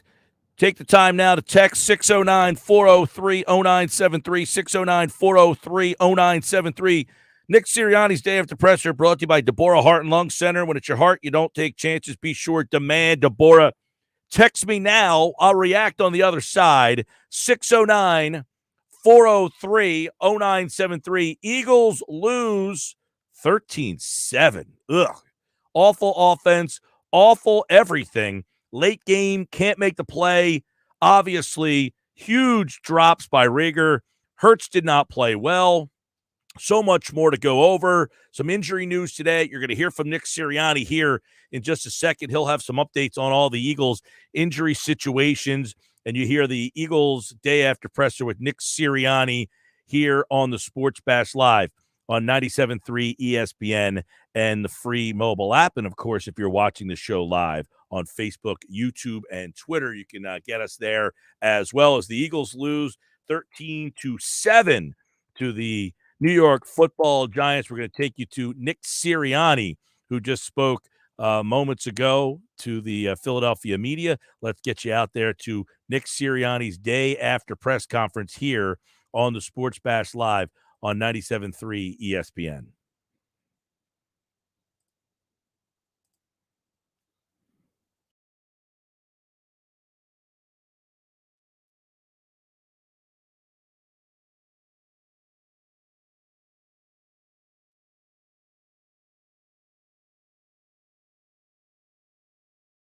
Waiting. I'm not going to have a new update for you guys until after the bye. Jordan Howard, we're going to see how everything goes. Wednesday, I'll have more of an update. He's progressing the right way. Wednesday, I'll have more of an update. You asked about Miles. Miles came back in, got a couple carries. Again, we'll have more information on Wednesday and see how he progresses there. But he's sore. And did I hit everybody? Probably just try to reconnect. Yeah, can't hear anything. Working on it, guys. Oh, okay. Oh, we must have gotten. Please tell us when you can hear us. Yeah, we can hear you now. All right. Well, I think I hit every one of those ones you asked, but I'll have to repeat it again. So, you guys got me now? Okay. Jack Driscoll, he suffered a high ankle sprain. He's gonna be headed to IR. Unfortunately, as far as with Brandon Brooks, I won't have an update for you guys on Brandon Brooks until after the bye. He's still progressing, and so I'm just not going to have any updates for you until after that. Miles came back in, had a couple carries. I'll have more information on Miles on Wednesday, but he's headed in the right direction. Jordan Howard headed in the right direction. We'll know more Wednesday. Who else did you ask about? I'm sorry. I'm sorry. Did you get Miles? Miles. Yeah, I said Miles. Driscoll, Miles, Kelsey. You got Brooks, and you got Kelsey Howard. just showed his grit and his drive and his toughness and came back in and played. So again, we'll have more information about him on Wednesday as well. I know he's sore today, but obviously he came back in and willed himself to play on yesterday. Tell me what else you need there, because I might have got everybody, but I think you hit them all. Thanks. Okay. All right. How's Jalen's ankle? Yeah. So again, we'll have more information again on him. I hate to keep saying this to you guys, but he's sore right now. I'm going to have more information for you on Wednesday, and not putting any time restrictions on him or anything like that. Again, we'll see how he's doing as the week goes. But yeah, he was sore yesterday. Go ahead, Ruben, then Chris Franklin. Hey, Nick, this isn't really a Jalen question as much as a general passing game question. Where do you think you guys are with the passing game in general, covering play calling, quarterback, receivers, just the whole operation? And do you feel like when you need to, you can win games, leaning on the passing game? Yeah, my message to the pass group guys today in film was, hey, it wasn't good enough in this group yesterday. That starts with me putting them in positions to succeed. Then obviously always the guy who touches the ball every time is the quarterback.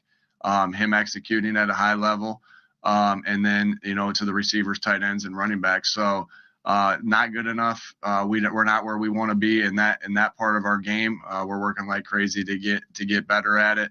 I think what you've seen is our play action game has been able to be successful, Rube. But when teams know we're dropping back, and when we're dropping back to pass, that's where we've struggled, in the third and longer scenarios. And so that's an emphasis that we know we got to get better at, because we know if we want to win the games we need to win, and that really just starts here with the next game here against the Jets. We're going to have to, when we need to pass the ball, we're going to have to succeed at doing so. And so that starts with the drop back passing games where we need to get better. Go ahead, Chris, and then Tim McManus. Hey, Nick, when Jason left the game, did you ever consider moving Landon Dickerson over to center? And what were your thoughts on Nate when he came in and played both center and guard?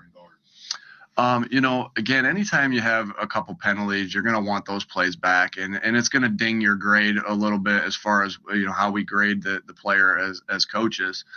Nate did a lot of good things. I thought he played an above average game, and if he didn't have those 2 holding calls, I think he played a good game. And so we're confident in Nate being the backup center. A lot of things go into that too, like who the backup is at different spots. If you cross train, I'm not saying Landon can't be the backup center, but if he's focusing on being the backup center, he's not putting all his thought process into being the starting guard, which he's playing at a really high level. I thought the offensive line played well yesterday, and Landon played really well, and he just continues to get better. And so, that's the decisions you have to make. So we feel comfortable with Nate being the backup center. We feel comfortable with Nate being the backup guard. And I thought he went in and did some good things. Again, the holding penalties you want back, and we got to teach him the right technique to use on that play, on those plays. But again, feel confident in Nate and his abilities, and think he did. And again, with the exception, I know those plays count, and I know the penalties count, so that's why his grade was what he was. But other than those couple plays, I thought he did his job and did a good job. Him and then Jeff McLean. Hey, Nick, can you give some insight into where Jalen Reagor is developmentally, and any context you can provide, and kind of how that fits given his age and experience level? I do believe that Jalen is working himself. He does work extremely hard in practice to get himself better. When he had those opportunities yesterday, we all want him to make that play. Nobody wants him to make that play more than himself either. And he did make a couple nice plays, made a nice catch on a pass that was a little bit behind him, and then he made a nice catch at the end of the first half to put us down in there in scoring range. We just, obviously didn't execute to finish that thing off. But what you want out of every player, not just Jalen, right? You want out of every player consistency. And I think what we saw yesterday is that he wasn't consistent throughout the game. He knows that. We've already talked to him about that. And so consistency is when you're making those next step in your development. So, he showed that he has playmaking ability. He shows that he can make some big time plays. You just want to see that more consistent. Go ahead, Jeff, and then Don McMullen. Nick, just looking for some clarity on the last play of the game. Jalen was looking to his left. Was Reagor or Devontae his first read, or was that just a read based upon the look of the defense? Yeah, we ran a shallow cross play where Devontae was the first read in that play. As a matter of fact, on that play too, it's Devontae is 1A, and then you could say Dallas is 1B. The defense that they played eliminated the 1B read of Dallas, and it put it onto the Devontae. We didn't do a great job executing the route discipline out of that play with Devontae and Quez, but it turned into a scramble. And we got an open look. Jalen made a good throw. And like I said, want to just be able to finish that play off. And again, no one wants to make that play more than Jalen. It never comes down to one play. We put ourselves in that position where it came down to the last play, where I know all the eyes were on him and all the criticism will be on him. But this is an ultimate team game. And there's a lot of other things that led to that it coming down to the last play. And so we all want plays back. Coaches, players, everybody wants plays back. It never comes down to just one play. And just to follow up, so you're saying Devontae's route is that why Hurts didn't throw to him? It looked like they did you got to give them credit too. Jeff, they did a good job of taking of undercutting the shallow route that we ran. 24 put himself in a good position there. But again, you want we fine tune every detail of it. So, you're going to want it to be a little cleaner on both him and Quez's part. But the game's rarely perfect, but you always want everything to be perfect and be clean. And there's definitely things that we can learn from that play. Go ahead, John, and then Martin Frank. Hi, Nick. Hey, John. To kind of further that, but from a larger perspective, follow up the lack of targets overall for Devontae and Dallas. When you look at the film, was that the Giants taking things away? Did Jalen not get the ball out quick enough when they were the first progressions? What do you see from that perspective? Yeah, you definitely when you put the ball in the air, you definitely always wanted to start with 88 and 6. That's definitely been our priority. Again, that doesn't always mean it's going to happen that way. You can't just tell the quarterback to force feed it there no matter what. And so what you do as coaches is you look at the coverages, you look at the defenses that the team's playing, and you try to devise a plan to make sure your first and second reads are going there based off the coverages they're playing. Now, they definitely can switch it up. And there was a couple things they did late in that game that did switch it up. We wanted to get we also wanted to make sure that we wanted to get some other guys some touches as well. That doesn't mean that everything doesn't run through 6 and 88. But you still want to get 18 some touches here and there, and 16 some touches here and there, and 14 some touches here and there. So again, you want to be a balanced offense. But everything we do starts with those guys. I'll take responsibility for them not getting the touches that they needed yesterday, because that's my job to see everything and adjust as the team is playing us. Again, it wasn't. They kind of did some different things near the end of the game that they had shown. But anytime you don't get those guys the ball the way you want to, I'll always take the blame on that first. Go ahead, Martin, and then Zach Berman. Nick, I just want to follow up on Rube's question from earlier.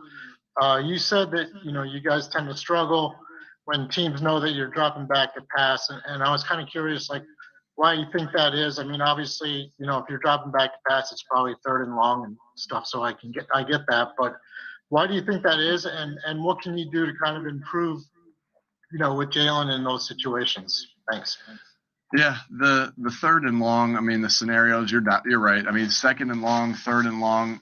There's no rule that says you have to drop back and pass every time. But it obviously is more of a passing down scenario, 3rd and long, and then obviously 2nd and long as well. We just have to clean up that area, and it starts with me putting the guys in position to make plays against the defenses they're running, and getting the ball to our playmakers. And so I'll always, anytime we're struggling in a scenario, I'll always take the hit and put it on me, because I just got to do a better job of putting the guys in position. Listen, we may have a play on the call sheet that we think might work really well, but if our players don't execute it, and can't execute it for whatever reason, then we got to look ourselves in the mirror as coaches, and then we'll hold the players accountable for their part. But passing game, again, is not where we want it to be. I take a lot of pride in that. I've been on a lot of teams that have been very successful passing the football. And so no one's taking that harder than me, and it's my job to get that fixed. Go ahead, Zach, and then Jamie Apodi. Hey, Nick, following up on the first question, what you said about Jalen Hurts' ankle, you said he's sore, and you'll see how he feels Wednesday. Is there a risk he might not be able to play Sunday? Yeah, I'm not there, Zach. Again, don't want to put a timetable on anything. I'm hopeful. Jalen's hopeful that he'll play. Again, you got to see how these things go. As you guys well know, we'll see how the rehab the next 2 days goes, and I'll have more of an update for you on Wednesday. And then just quick confirmation, with Jack Driscoll going on IR, that means he's done for the year because it's his 2nd time, correct? That's right, Zach. Yeah. So who's the right guard now, at least for the next few weeks? We don't have to make that decision right today. We have some good options, I think. Again, tribute to Howie and his staff that we've got good options and good depth here at the offensive line, and have been able to handle a couple sub. I think if you look at the beginning of the year and you say you're going to be without your two guards, a lot of people would have been really worried with how the run game or the protection might have went, and we kind of see where we are right here, and that's just a huge tribute to Howie and his staff of getting the depth there. And I feel really good about the depth that we have there right now with Sua and with Nate, and even with some of the guys that are on the practice squad. So, we'll see how that goes, Zach, and kind of practice through that and see through that. But I am confident in those guys stepping in and be able to make plays. We have time for two more, so we'll go to Jamie and then Dave Zangaro. Hi, Nick. Obviously, this late in the season with 5 games to play, every loss is magnified, every win is magnified as you guys push towards the playoffs here. Can a loss like yesterday help light a fire under this team at this point? Yeah, I think we have a fire lit under us.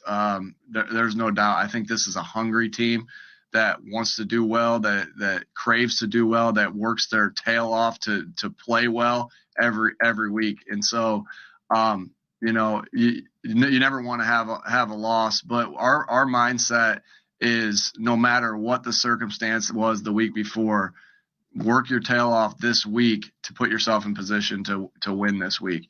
And I really believe that the guys here have won a lot of the veteran guys here have won a lot of football games, and they know the best teams they've been on have practiced well. I believe that we practice well. We practice hard. We practice physical. We practice at great tempo with great detail.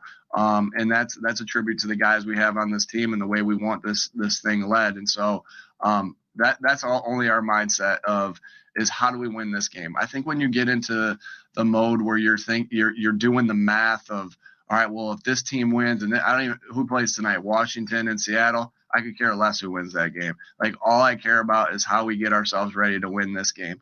And I think that when you're in that mindset, like if you get into the mindset of, what are the things we have to do to make the playoffs? Like, it doesn't matter unless you take care of your own business. And so that loss hurt yesterday. We don't need any extra motivation because I think this team is like I said, is motivated enough through its own internal determination, and we're going to do everything we can do to win this football, get back on track, and win this football game against the Jets this week. Go ahead, Dave. And Nick, have you given any consideration to the possibility of benching Jalen Reagor, even if it's just for one game? Yeah, no. Again, we're trying to put the guys. We go out there and we're seeing who gives us the best chance to win, and we play all 5 wideouts. I think yesterday Greg played 7 plays. JJ played 15 plays, and then obviously the guys that started, and so I'm comfortable with the roles that they're in right now. I have not thought about that and not thought through that. Because I don't think that's in best interest of the team. Because I think Jalen Reagor gives us the best chance to win. Thanks for the time, Coach. All right, there's Nick Thanks, everybody. Sirianni. You heard him here on the Sports Bash Live, 97.3 ESPN. You heard him right at the end there. Not thinking about benching Jalen Reagor. He gives us the best chance to win. We'll get into that and more. Your text messages, 609-403-0973. Reaction to that. Football at 4. Casey Joyner, Jeff Kerr. Stick around.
All right, Sports Bash Live 97.3 ESPN as hour 2 rolls into hour number 3. Sports Bash is brought to you by Matt Blatt Nissan, the all-new Matt Blatt.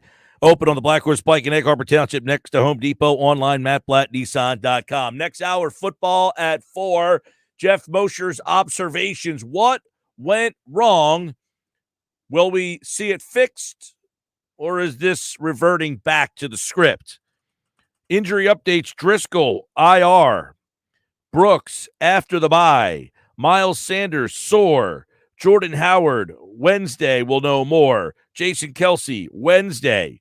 So who will play right guard? Probably Herbig. What about Jalen Rieger? He said not making a move, not even thinking about it. He gives us the best chance to win. We discussed that and more. Football at 4 is coming up next here on the Sports Bash.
And Football at 4 is powered by the Inside the Birds podcast, and it is brought to you locally by Caesars Entertainment Group of Atlantic City. Come experience the ultimate sports destination all season long.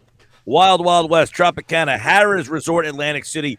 Book your game day experience today at Caesars.com. The Inside the Birds podcast is up and reacting to the Eagles' loss to the New York 7 on the season. Let's bring Jeff Mosher into the conversation and get his reaction as we look back at the Eagles' kind of sloppy, ugly loss. Mosher, this reminds me a lot of the time they went down to Miami and just threw up a stinker, and we thought that the whole season was over and that was it, and then they kind of got hot after that. But this was one of those times where you expected them to win, and we saw them not show up in that moment. So what did we learn about them with that loss yesterday? Yeah, actually, I was thinking of the 2008 season. You remember the Eagles were like 5-1, and then they beat the Cardinals on Thanksgiving after Donovan had got benched, and they were 6-5-1, and then they won like 2 or 3 straight games, played a really bad Washington team on the road, and just, it's a division game. They lost 10-3 in that game and fell to 8-6-1, and everybody said, "Oh, this team stinks. They're terrible. They're not what we thought they were." And then, of course, they went and won the last 2 games, or the last game of the year, got to 9-6-1, and then made it into the, that was the 44-6 game. So it reminded me of that in a little bit. Look, the Eagles lost, Mike, because they turned the ball over 4 times. Jalen Reagor dropped a clear pass that either sets up a touchdown or is a touchdown. And they just did not have a very good. Who's the slot receiver dropped the touchdown? Greg Ward. They made a lot of mistakes. Yeah. So I know there's a lot of stuff out there. They didn't run the ball enough. My God, they ran for 200 yards. I mean, how much more can you run? They didn't blitz enough. They held the Giants to 13 points. To me, this is not about coaching. It's not about Howie Roseman's roster either. I mean, there's plenty of time for that, but it's about execution. And they went on the road and played a division game, and they brought their C+ game from top to bottom because there's a lot of different culprits. And that's what happens when you do that, when you're not that great of a team. The Ravens had 4 interceptions last night, and they won. They beat Cleveland because the Ravens are a better team than the Eagles. And the Ravens aren't going to win that game either all the time, but they played well enough to win. The Eagles cannot do that and expect to win most times. Well, I think that's what we found out, right? When you are expected to win a game, now the expectations are on you. You can't go in with a C+ game. Right. If you have the expectations to beat a bad team on the road where you're a favorite, you need to put that team away. Now, you hung around. I'll give them credit for this is where, Reagor has the 2 drops. That highlights everything, and we'll get into him in a little bit. But I thought Hurts played maybe his worst game that I can remember. He might have had a worse one last year. It's not popping out to me. But what I was impressed with is even though he played his worst game, he had 2 bullets left in the gun, and he took 2 shots and still was hanging in there. And as bad as they played to get to where they were, when they were in the big moment, he didn't wilt. And that's something that I think should be taken from this moment is even when he wasn't playing his best, he still made 2 big throws. I can appreciate that. I think if you're looking to, and I'm not saying you're purposely looking, but if you're trying to find a silver lining in that, that's fair. I made this comparison in the offseason about Howie Roseman's kind of off year and how everybody started to get back on he's not doing so bad because he got Devontae Smith and made these great trades.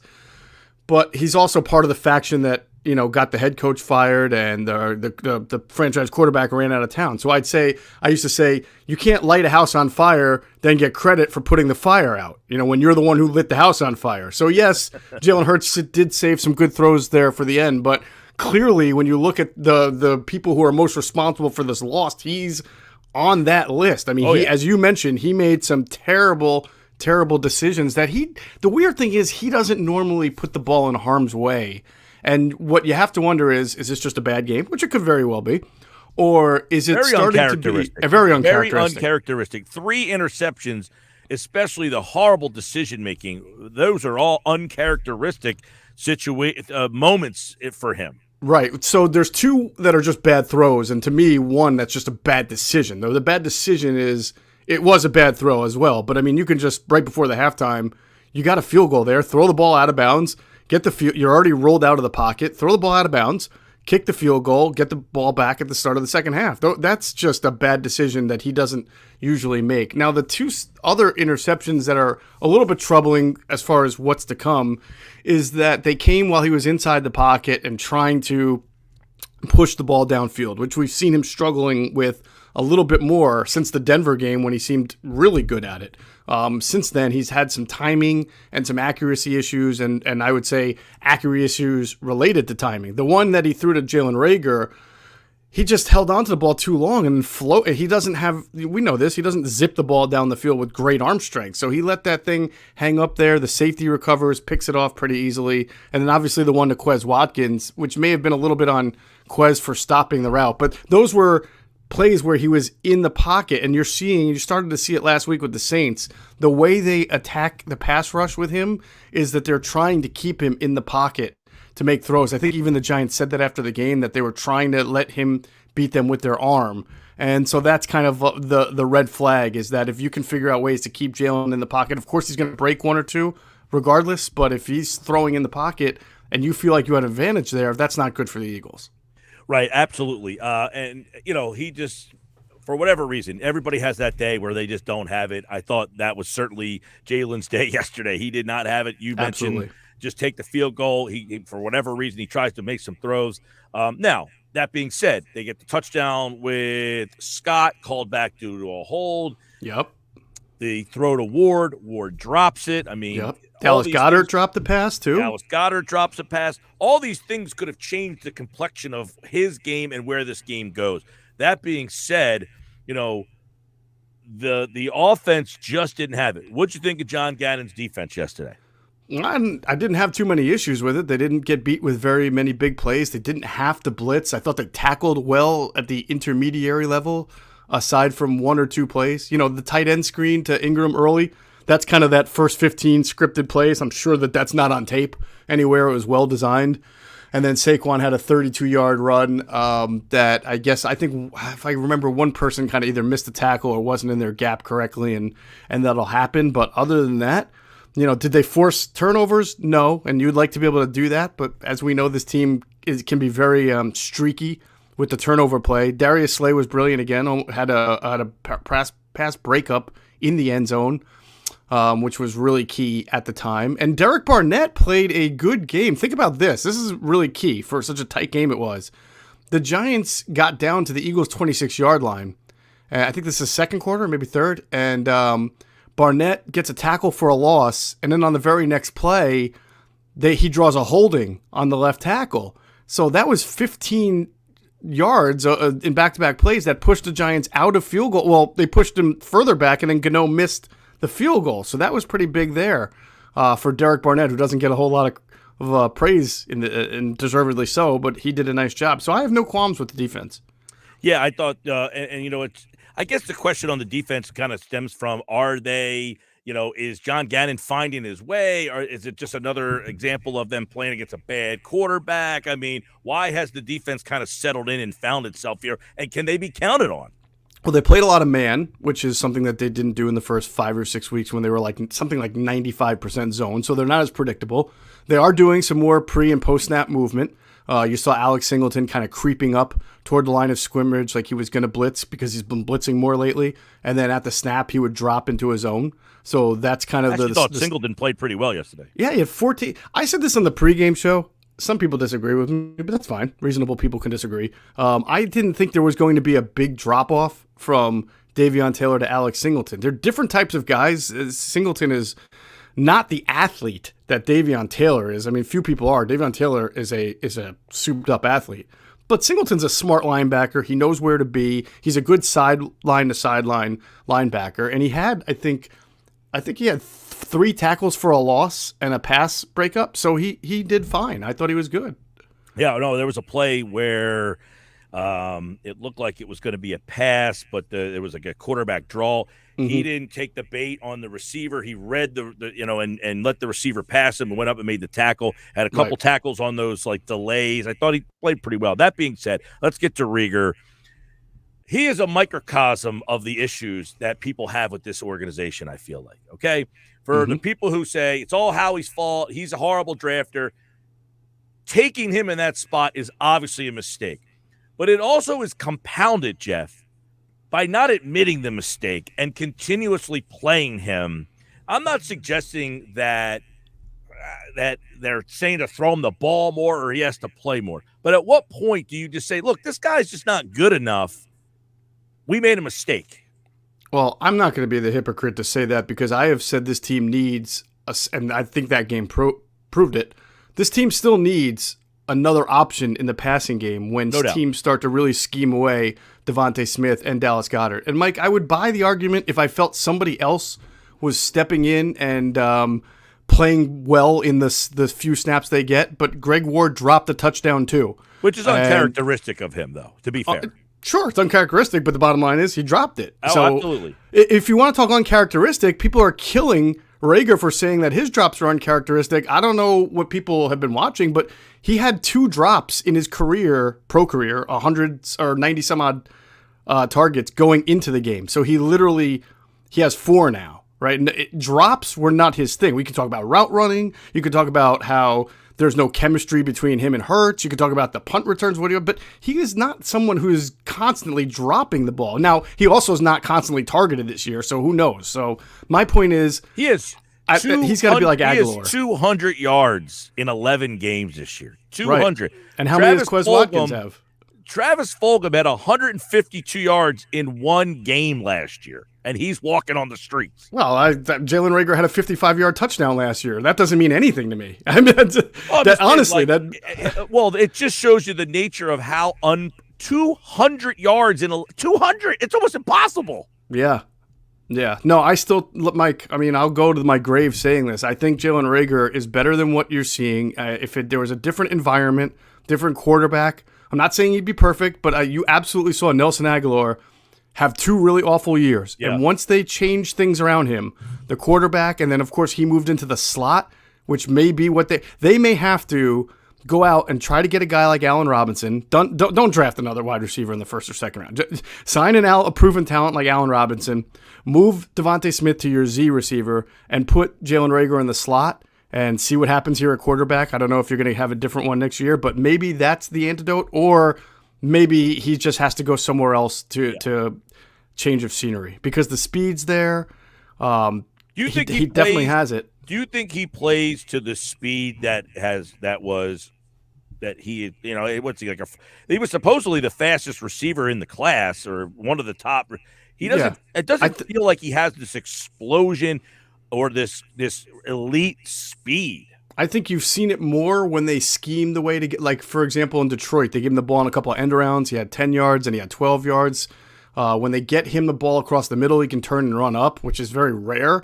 He does, but he just does not get the ball in space. It's sideline all the time. He doesn't get to me in this offense. And I'm not saying that's a play calling thing.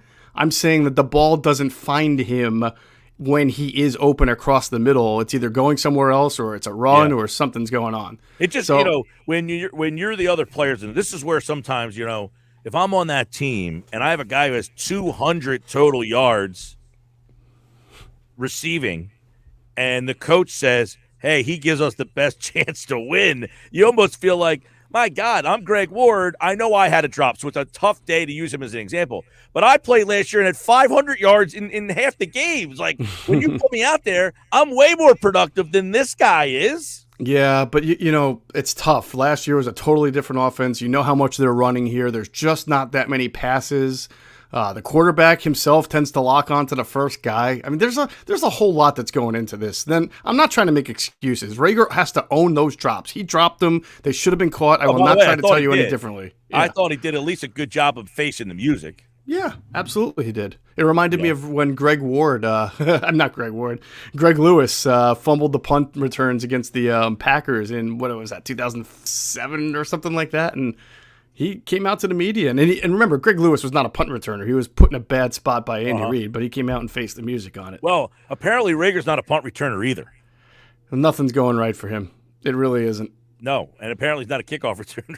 I mean, Now, I think people are killing him for the punt that got down to the 1, but the ball was a line drive that hit the ground at the 4. He did the right thing there. Yeah, he was in a tough spot in that one. It's just when he catches the punt, it's like it doesn't feel like he's got that explosion. It's like this guy's got a full head of steam, and he doesn't seem like he's moving anywhere for a guy who's billed to be a 4.3 40 guy. Yeah. Listen, he needs a lot of work, and it's unfortunate. And but again, Quez Watkins the ball was thrown to him, and it looked to me, I'm not saying it was a perfect pass, and it may have been picked off anyway, but it looked like he stopped in the route. He got a little contact from Darnay Holmes, and he kind of stopped, and he made one catch as well. Rager, by the way, made a nice catch in the game. People forget, just like Quez Watkins, right? Quez Watkins made a catch. That he made this like circus type where he had to change his body direction. He's fallen to the ground. I mean, He did make that catch that brought him down to the 2 early in the game. Well, that's sort of my long view point is that I think if you look over the last 4 weeks, that Watkins has played more snaps than Jalen Rager, and he's not been any more productive than Jalen has. So I think that just shows you that this thing is more systemic to the offense and not just about one individual who just can't produce. What did the Giants do to get Goddard and Smith out of the game yesterday? Were they taking them out of the game? Did Hurts miss them? A little bit of both. There was at the end of the game a lot of what they call 2-man coverage, which is 2 deep safeties and man underneath. And when you get that, you get a little. They were able to get like a kind of an extra body at scrimmage, or at least right away, on Goddard or Smith. And sometimes they had a linebacker drop, like a linebacker would show blitz but then drop to be with the corner on Goddard. So they definitely did things to scheme those guys, not on every single play, clearly, but on the few times that the Eagles pass. Certainly they had, on 3rd down especially, they tried to take those 2 guys out of the game and did, for the most part, they did a good job of that. What did the offense – do you feel that the offense missed Jordan Howard yesterday? It's hard to say that when they ran for 200 yards and they both of the running backs, Sanders and Scott, average over 6 yards a carry. Now, Jordan Howard has not put the ball on the ground yet, if I'm not mistaken, right? So now that doesn't mean it's – yeah, it doesn't mean he was going to go all year without fumbling, but clearly his ball security helps them. But other than that, I honestly don't. I've heard people say today they didn't run enough, and you can't have it both ways. When you run for 200+ yards and only score 7 points and you're on the losing end, what does that say about this offense? There you go. Thank you. Running the ball more was going to get you another field goal maybe? So I don't know what running the ball more was going to do for them. You can't have it, but you can't say, look, it's an evaluation year for the quarterback. You give him as much running as possible, but then, you got to start to see him throw the ball and then try to run the ball 95% of the time. That's not evaluating. First of all, nobody can do that. Secondly, you're not getting any evaluation on anything. And third, you weren't scoring any points by running the ball as much as you already did. So at some point, you have to throw the ball in the NFL. Yeah. The frustrating, I feel like, to not be able to get Goddard involved, 3 targets, that's the guy. I mean, I get it, Smith, you miss them, they do whatever they do. Goddard has to be there. You just signed this guy. He's your guy, right? I mean, he's the chain mover. He's the guy that when, hey, we're running. And Sirianni talked, hey, we're doing a good job. He did admit today, our drop-back passing game needs some help, but we're doing a good job in the play action. And when you're doing play action, that tight end is a big part of it. For 3 targets, I mean, he's the guy that really I scratched my head on today.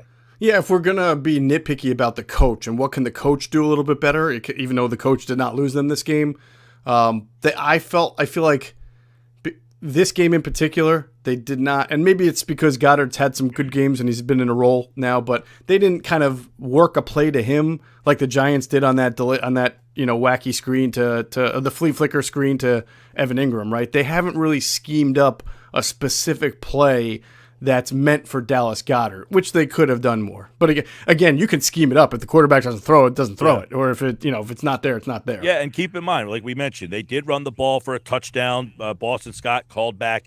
That was I thought it was a big moment in the game. Kelsey went out.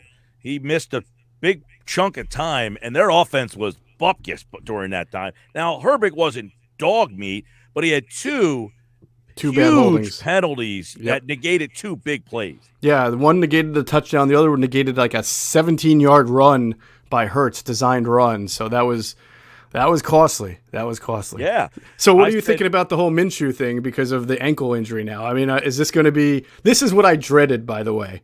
I wanted Jalen to stay healthy all year long because what's going to happen is if Minshew has to play, this city is going to go bonkers if he wins the game, and it's going to be like Civil War, and it's going to be, bad. How realistic do you think? Like, do you think Hurts is banged up enough where he might not play?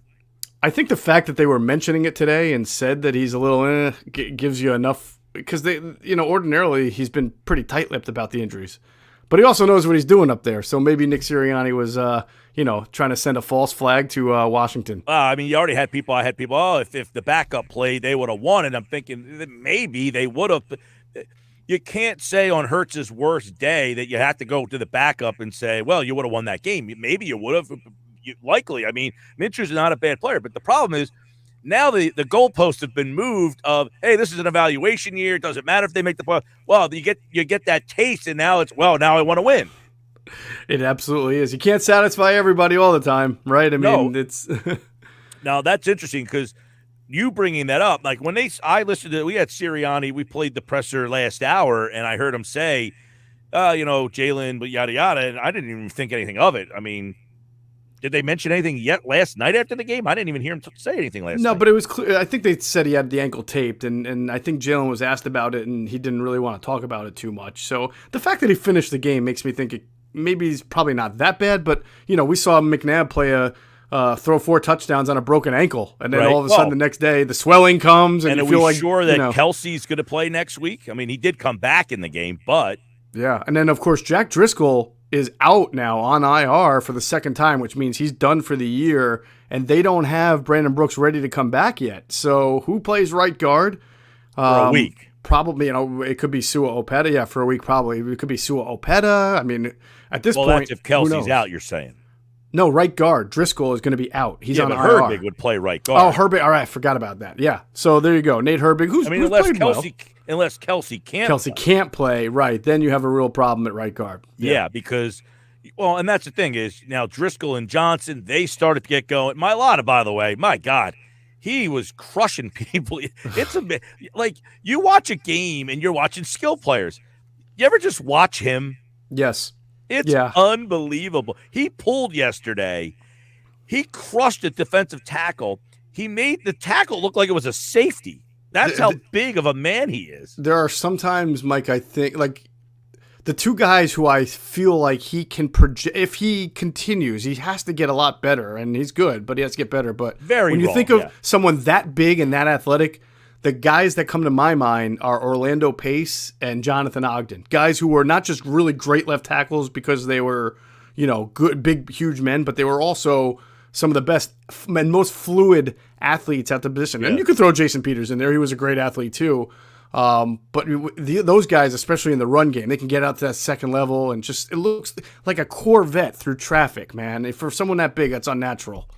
Well, I'll tell you what, he's fun to watch. Just zone in on him for a series. If you watch a game at home and you're not like zone it, watch the offensive line and just watch Mailata. He just manhandles people. Now, does he get beat every once in a while? Like his footwork is still not perfect, but holy mackerel. That's an unbelievable story right there. It really is. All right. So you mentioned Driscoll. Brooks, they said after the bye, they're going to reevaluate him, right? Yep. Sanders Wednesday, Howard Wednesday, Kelsey Wednesday. So we'll see. We should have more information when you're back on Wednesday, but this is a big week. You cannot fall asleep at the wheel against this Jets team. That's a good point. Somebody was asking me about that, and I said also, but a friend of mine was like, well, they should beat the Jets by 20. And I'm like, yeah, they should. Maybe that's possible, but you also can't. The Eagles aren't good enough to where you should assume that they should beat anybody on the road by 20. I'm not saying they can't do it. They did to Denver, but they're not that team that they just go and beat anybody by 20 on the road. It was frustrating because if they win the game yesterday, correct me if I'm wrong, they would have been the 7 seed today. Today, yeah, Right. probably, right? Yeah, And they would only have been a game and a half behind Dallas, and Dallas has all these COVID problems. I think Right. the loss really took the pressure off Dallas. They're going to be in this wild card thing, you would imagine, and probably until up to the Dallas game. I mean, I would think so. Yeah. I go back to that game in Miami. They had lost 3 in a row. They went to 5-7 with that loss. And I remember the three of us were doing the show, and it was 2 against 1. And I said, guys, they play the Giants, the Washington, the schedule's terrible. And they ended up 9-7 winning the division. I feel like this might be I think they'll lose another game in here somewhere. Well, that's the problem, because right now, if you're talking about the 3 wild card spots, you feel pretty confident that the 49ers and the Rams are going to get 2 of the 3. And then it all comes down to the Vikings, who can be very streaky, but they just lost Dalvin Cook for a while. They do. They have 2 games left against the Bears, who are pretty bad. So, I don't know. That's the team to me that's going to be the biggest hurdle, because they're a game behind the Vikings right now, correct? The Vikings, they are a half a game. A half a game. Remember, the Eagles still have their bye coming up. I don't know who the Vikings play when the Eagles have their bye. I think it's one of those games against the Bears. So if they win that, then that's when you start to get into the yikes, Week kind 14. of territory. Well, they play the Lions this week, and then they play the Steelers, and then they play the Bears, the Rams, the Packers, and the Bears. And that Steelers game is interesting, because the Steelers they can either hang with you one week, or they can look awful like they just looked against the Bengals. By the way, that's a Thursday night game. Oh, that's a great Thursday night game. All right. Yeah. Well, we'll all be glued into that one. Yep. And then you got the Rams and Packers in there. So those are 2 tough spots for them. And then you got the Bears twice, like you said. So, yeah, I mean, that loss yesterday definitely made it to where your margin of error has certainly slimmed, with only 5 games left in the season. I'm sure you're looking forward to the end of this season, right? Well, I don't like to rush the end of the season. I'm looking forward to this stretch here. I mean, you got a lot of division games, and we'll see how it goes. It's tough. You're doing how many podcasts a week? You're doing live shows. I mean, you get to that point where you're like, I need this to end. I don't sleep much. Listen to the Inside the Birds podcast, your source for Eagles intel. Get it wherever you listen to your podcast, InsideTheBirds.com. Jeff's back on Wednesday. Andrew's here tomorrow, and we'll start to obviously take a look at what went wrong, what's going to go forward. They play the Jets this week. Maybe Joe Flacco will be at quarterback. I doubt it, though, because Zach Wilson did play yesterday, so I would imagine he's back for good. All right, Moshe, good to see you, man. All right, Mike, take care. There's Jeff Mosher from the Inside the Birds podcast, which you should listen to each and every Monday. And, of course, he's here on a Mosher Monday edition of Football at 4, brought to you by Caesars Entertainment Group of Atlantic City. Come experience the ultimate sports destination all season long. Wild Wild West, Tropicana Harrah's Resort, Atlantic City. Book your game day experience at Caesars.com. Hey, when we come back, I'm going to take a look at the week that was. What a wild week again in the NFL. I'll tell you what all the wins and losses meant. That's next. Plus, Frank Close will join me. Are the Phillies ready to make a move? Go to our website, 973ESPN.com, for all the latest Phillies news and information.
Sports Best Live, 97.3 ESPN. I'm Mike Gill at Mike Gill Show on Twitter.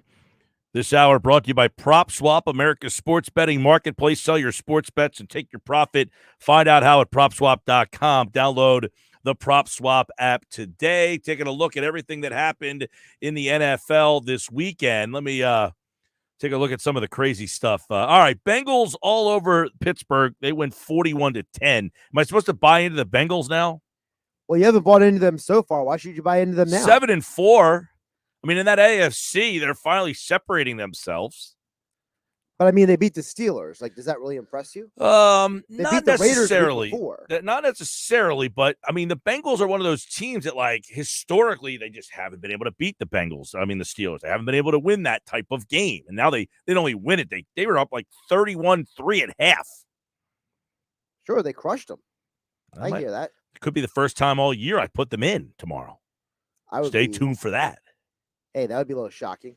Colts and Bucks. That game was fun. I mean, they went to that game after the Eagles kind of got the tail end of it. Huge game. You know, I had Leonard Fournette on my fantasy team. I dropped him, and then the team that picked him up played against me yesterday. He had 100 yards and 4 touchdowns. Don't you love when that happens? I forgot that I even had him. I had to drop him weeks ago. And they came back to haunt you. Didn't haunt me ever. Carson Wentz, by the way, 300 yards, 3 touchdowns. He had a pretty big day yesterday, but the Bucks lose. Big day for Gronkowski in that game. I had Gronk in my flex spot. Good for you. Yeah, I don't. Darren Waller's my starting tight end. And I didn't like my flex, so I decided to just slam Gronk into the flex, and it worked out. Waller got hurt on Thursday. Yeah. In the middle of that game or early in that game. Really quick on the Colts. You know, they got away from the run game, and they lose the game. They finally got to the run game late in the game. It didn't matter anymore. Yeah. Well, Wentz threw 44 times yesterday. Yeah, they were chucking it from snap one. And people were like, what happened to Jonathan Taylor? Panthers lose again.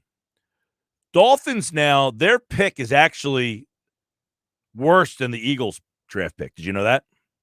The Eagles pick is now 9. The Dolphins are 10. Wow. They won again yesterday. 5-7 Miami is. I didn't realize it was that much of a swap going on. Yeah. If the draft was today, the Eagles would be drafting 9. The Dolphins would be drafting 10, I believe. I think I read that. Well, you can still move up in the draft. Waddle's really played well. He had a monster game yesterday. Yeah, he's starting to play pretty well. The Panthers, they benched Newton in that game. They're a mess. They are a dumpster fire. And part of the reason why they're a dumpster fire is because they were depending on Stephon Gilmore to come in there and pick up that defense, and he hasn't been able to do it. Patriots win again. They smashed the Titans. All of a sudden, the Patriots, if the Ravens would have lost last night, they would have been the number 1 seed in the ASC. Falcons, they're hanging around. They beat the Jags, so the Falcons are still in that NFC mix. Jets actually won. They beat the Texans 21-14. That was an ugly game. And Zach Wilson got injured again. Unbelievable. Joe So you might see Flacco Flacco next week. There's a possibility. He has to get through the past the COVID protocol. I was a little surprised. Broncos beat up on the Chargers. I was a little surprised by that. Everyone was surprised. And people are blaming the offensive coordinator down there. They're saying that, Steichen, when he was with the Chargers, he let Herbert loose. Well, Herbert threw 44 times yesterday. Yeah, but they weren't all deep balls. Some of those were, check downs. The Rams got problems. Something's not right with that team. Packers beat them 36-28. Rams are kind of falling back to the pack all of a sudden. They're 7-4. 49ers win again. That was a good game. They beat the Vikings. Vikings lose Cook in that game. 49ers lose Debo, and he's going to miss a couple of weeks here. Debo is the catalyst for their offense at this point. Yeah. So losing him is a huge loss. And the Sunday night game was awful last night. Lamar Jackson was terrible. Ugly. It was like one of those games like Lamar Jackson had 4 picks, did not play well. That's not like Baker Lamar wasn't Jackson. any better, though. No, what I'm saying, like, you look at it, Hurts. Jackson had a horrible game. That's not, to me, Hurts played his worst game. But that's not really indicative of who he is, I hope. I would say that was Jalen Hurts' worst game in about 3 years. That's the worst game I've seen him play as an Eagle. It's the worst game that I saw him. I believe it was when he was at Alabama his sophomore year. He had a really rough one game. I forget which game it was. I got to look it up again. But I can't remember him having that bad of a game in at least 3 years. All right, when we come back, we're going to look at some hot stove stuff because the Phillies are all over the stove, but their hands aren't touching the damn thing yet. Their hands aren't on the stove yet. I want some burns on those hands. The Mets made a splash today, and some other stuff with Frank Close next.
All right, Hot Stove quickly with Frank Close, who covers the Phils for 97.3 ESPN.com. And, of course, he joins us right now on the Sports Bash Live on 97.3 ESPN, as the Phils seem to be involved on just about everything, Frank. And it seems like they're eyeing this guy. They're interested in that guy. But why no moves yet for Dave Dombrowski?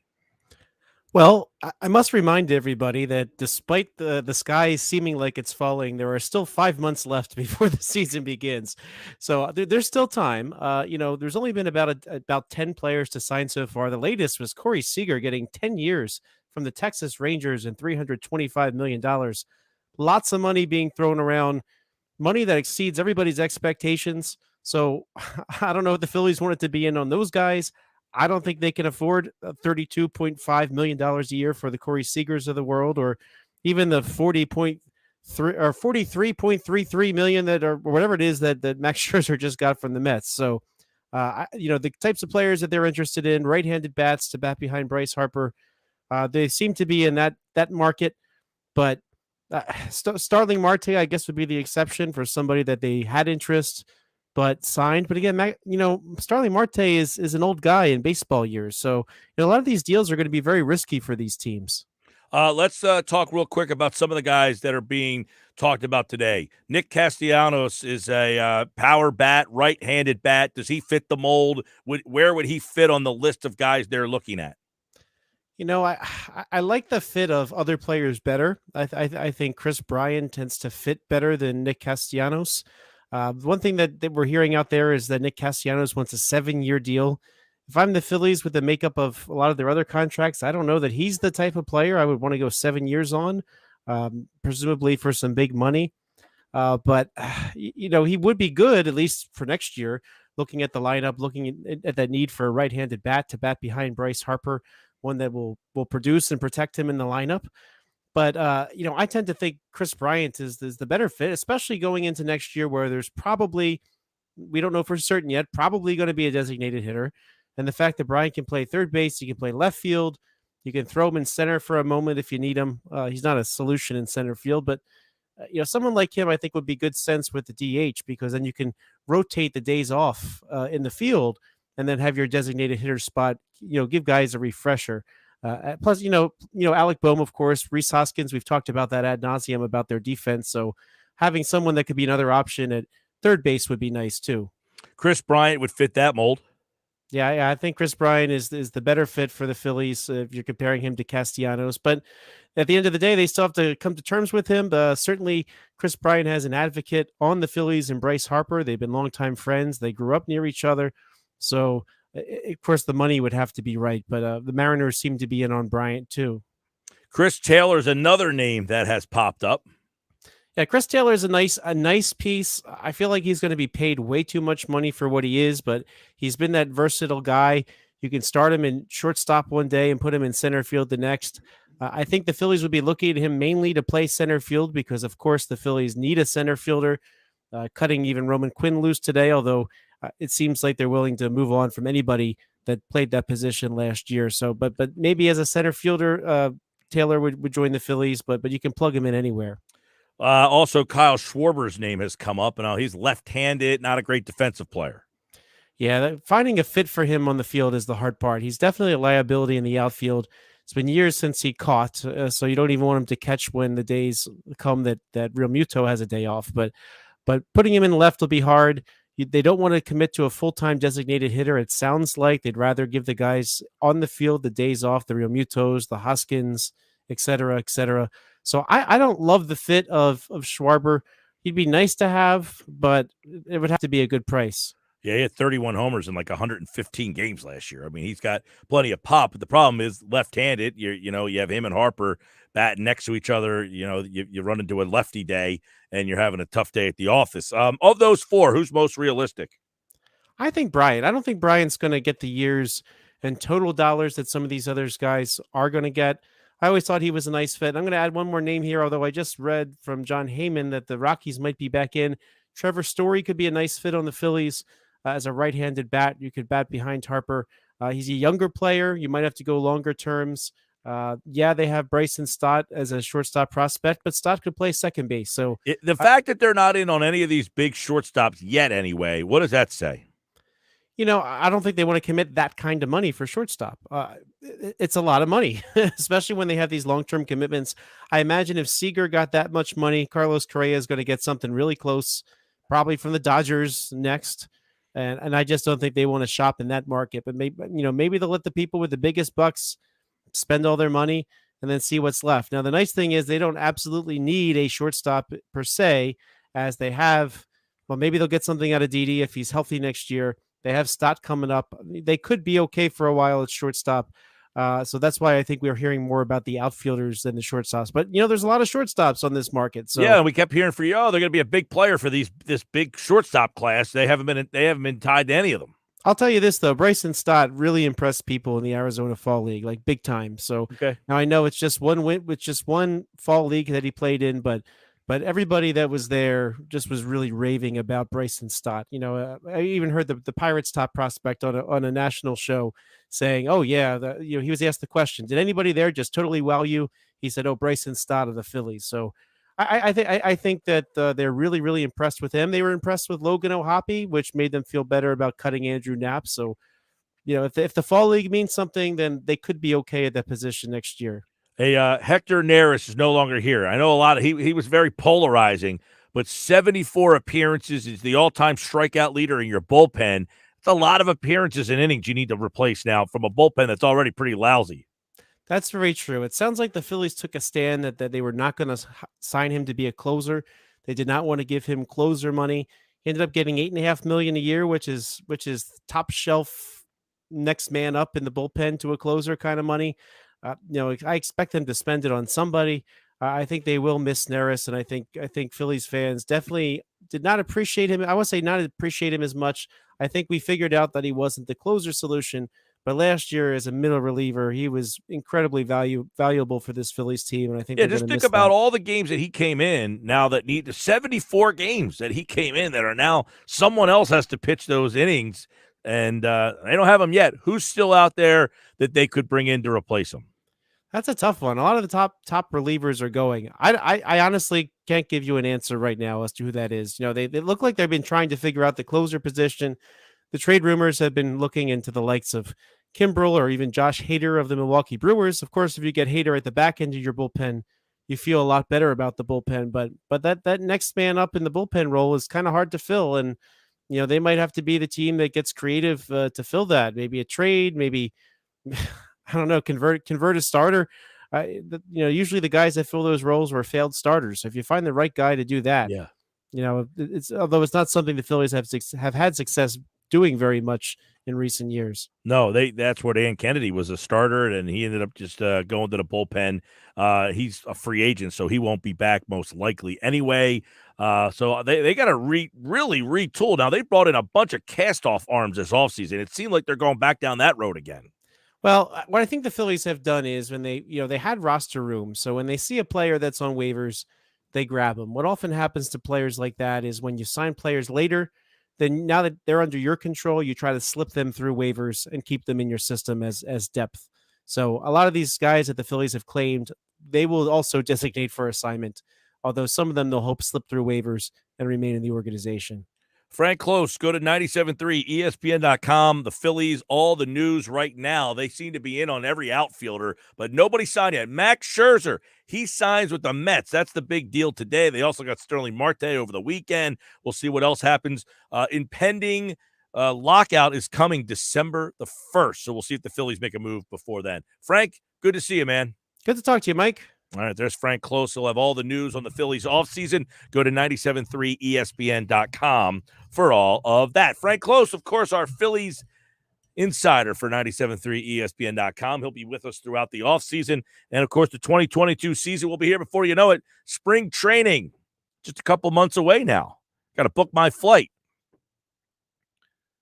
All right, when we come back, one thought every game. Casey Joyner, one thought every game. And what happened to the Eagles yesterday? What did he see that could be concerning?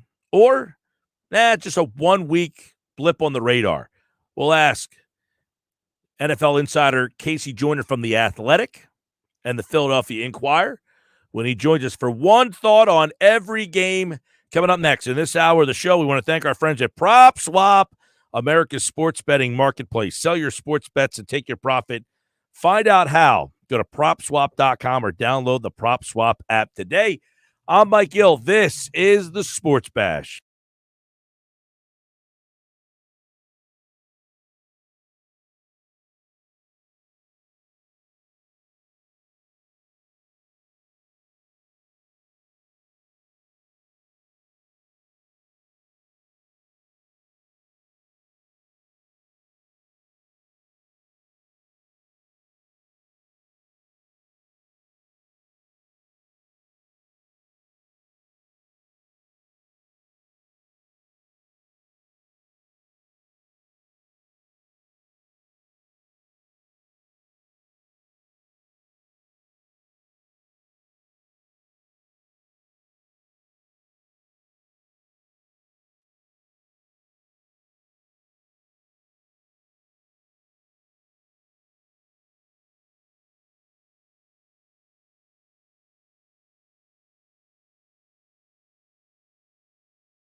Just after 5, Sports Bash Live, 97.3 ESPN. We're going to break it down. The Eagles loss. What is concerning about the loss? Casey Joyner from The Athletic, the Philadelphia Inquirer, as we'll take a look at some of the key reasons why this team lost that game. And which one of them are concerning? Is it a one-week blip on the radar, or was there some things in this game that is concerning for Casey Joyner, who joins us right now with one thought on every game? And, of course, that Eagles loss, which, it was an ugly one, Casey. You get that ugly loss from time to time, and sometimes it's hey, was it just an ugly week, a one-week blip on the radar, or were there some signs in that game that were a little bit concerning for you? Signs in the game that were concerning. I just cannot understand why you give up on the run the way that they do. And I say give up on the run because if you can power run the football, if you do it the right way, you can dictate to the other team that we can just run the ball no matter what. You should be able to continue to do it. The other team should not be able to scheme you out of what you're trying to do, power running the ball. But I didn't get the impression yesterday that the Giants did enough of scheming to make the Eagles want to go to as much passing as they did. The Eagles just decided to pass more, which is a total head scratcher for 1,000 reasons. Right. So they run for over 200 yards in the game yesterday on the losing end. How often does that happen? Extremely rare. It's very, very, very rare to do that. But when you make the mistakes that they did, especially through the air, when you make the interceptions that they did, those drive killers, you ought not to have had those drive killers in place, the multiple ones that they had. So if you don't make those mistakes, then you put up enough points to win. Because if you just say come into the contest, hey, they're going to hold New York to only 13 points, I would have been like, okay, they win 98% of the time. This is one of those 2%. What in the passing game did you see that was a problem? Why did they struggle? What did they struggle doing in the passing game? Hurts isn't patient. Hurts tried too many times to force passes into coverage, and they were able to read. I don't think he can look safeties off as effectively as he should. There were too many times when safeties were doing cutters coming down underneath the passes. And the last drive, a couple of things that bother me is one, obviously the end of the half when he decides to scramble and throw the ball in the coverage. Do you not have enough awareness of what the game situation is? You need to throw that ball away quickly and then just kick the field goal. And then when they hit on the last drive of the game, when they hit the first two passes, I think on the 37-yard line, and then he tries to throw a deep pass, and the guy nearly catches it, but it's also kind of into coverage. And it's like, you don't really need to do that. You guys have enough time on the clock to be able to hit some other passes and then take your shots, because that's a really low percentage play. So I just don't see him making the kinds of percentage passes that you need to make if you're going to have to throw as much as you did yesterday. When you see a situation, can you kind of tell our listeners, you see Rager, who had 7 catches. We'll get to him, obviously, and his miscues. He had more targets than Smith. He had more targets than Goddard. The fans might say, how does he have all the targets and not the other guys? What were the Giants doing that made him a more centric part of the offense? It's tough to say because, you're looking at – I like the idea of them spreading the ball around. Because look at the target volumes for the Rager gets 7, Watkins gets 5, Smith gets 4, Gainwell gets 4, Goddard gets 3. You're spreading the ball around a lot, and it reminds me of that week 1 game plan that the Eagles had, where they said we're going to get the ball to everybody, and we're not going to funnel this thing through one player. So I think that's a good part of it, and I think the Giants said we're going to take away Smith with our coverage. If Rager's going to be the guy who's open, but I keep thinking about, okay, well, if he's going to throw to the guy who's single covered, how many double coverage passes did he throw yesterday? Off the top of my head, I could think of 3 or 4, and you just shouldn't be throwing. Those types of plays, when you throw into double coverage, you're going to get picked off more times than not. And I just saw too many of those yesterday. So even though Rager was the guy who was probably play called open, it's still too many targets to a low percentage guy. And if you can't play call Devontae Smith open, I don't know. Run the ball even more, because as good as they were running the ball, they still pass too often yesterday, in my estimation. Yeah, Goddard, 1 catch, 3 targets on the day, 2 catches for Smith. And then, of course, there's Rager and the drops. And obviously, they didn't – did they lose the game on those 2 plays? Not necessarily, but it's a microcosm of everything yesterday. But it's also a microcosm of his career so far. Hey, Casey, he's a first-round pick who has 201 receiving yards this year. 201. I mean, Travis Fulgham had 150 yards in one game last year. What struggles do you see with Rieger? He's just not that. If you press him, he's not going to get open. You can take him out of games too quickly. There's too many things that he just can't do. If you're going to use press coverage to say we're going to put one of our top guys on him, or do like the Patriots do, where they say we're going to put our top guy on or we're going to put our second guy on your top guy, and then we're going to put in double cover the other guy. I mean, there's different ways you could do it, but the problem is he's just not able to get open enough ways. You have to. Let me put it this way. In my estimation, I think there are receivers that you don't have to use much play calling resources to get open, and there are receivers who don't get open unless you use play calling resources. There's a limited number of play calling resources you can use in a given game. And I think he's a player who takes up too many of those resources if you're trying to get him open. And even when you do, he's not that much of an impact player. So when you're in that kind of a situation, either he needs to stop taking resources and just get open, or you got to go elsewhere. Yeah, it seems that, obviously he was drafted ahead of Justin Jefferson. He was also drafted ahead of T. Higgins and Claypool and Ayuk and some others, Pittman, that have been successful guys. So he's got all of that kind of looming here. But you go back to that day of why they took him. I mean, it looks like a guy that from day one, you had to game plan a way to get him open. He's not a big physical guy. He's not going to win the one-on-ones. He doesn't seem to play to his time speed. No, he doesn't. And again, the problem is even when you play call him open, he doesn't make big enough plays. And there are players that you're going to have to smaller receivers because you're going to have to play call open. Even the Bengals are finding that out with Jamar Chase right now, that even right now teams are taking away his vertical stuff, and he's not being as impactful on the other plays. He's not, you don't necessarily have to play call Jamar Chase open, but you got to find other things that he can do. But right now, if you're looking at Jalen Reagor, what does he do? I mean, he's not doing, again, two receptions for 31 yards yesterday. I mean, it's just only 2 yards after the catch. It's just, he's not doing anywhere near enough. I still keep coming back to, I know they rushed for 208 yards. I get it. But I looked at the number of passes and the times they were passing and the things they were doing. They threw 11 first down passes yesterday.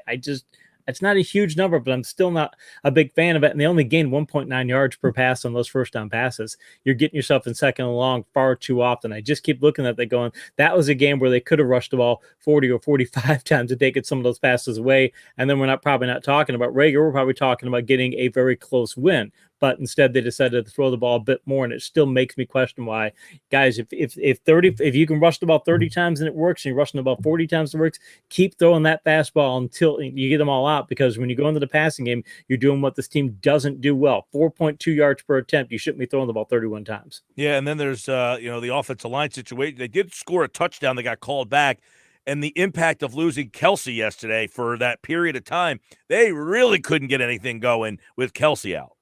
No, they couldn't. And the thing is that they did. The Eagles did a lot of inside zone plays, is what they like to do. And those are downhill plays. You're punching the ball at the other team. And the Giants were doing some things to take that away. And the Eagles were having to do adjustments to that. They're having to do traps, having to do different types of plays to say, okay, if you're going to be aggressive to take away inside zone, here's our counterpunch. And when you lose your center, I think it makes your ability to do those things a little more difficult.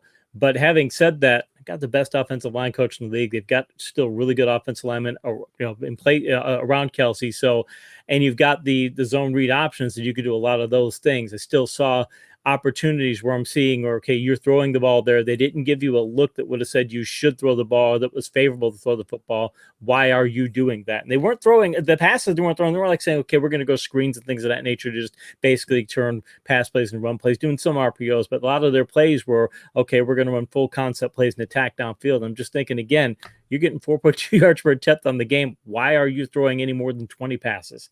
And why are you throwing when your quarterback doesn't seem to have it on this day? No. You could see in the first half that he just didn't seem to have it. Now, that being said, Casey, he did step up in the last moment and made two pretty big throws that just were dropped.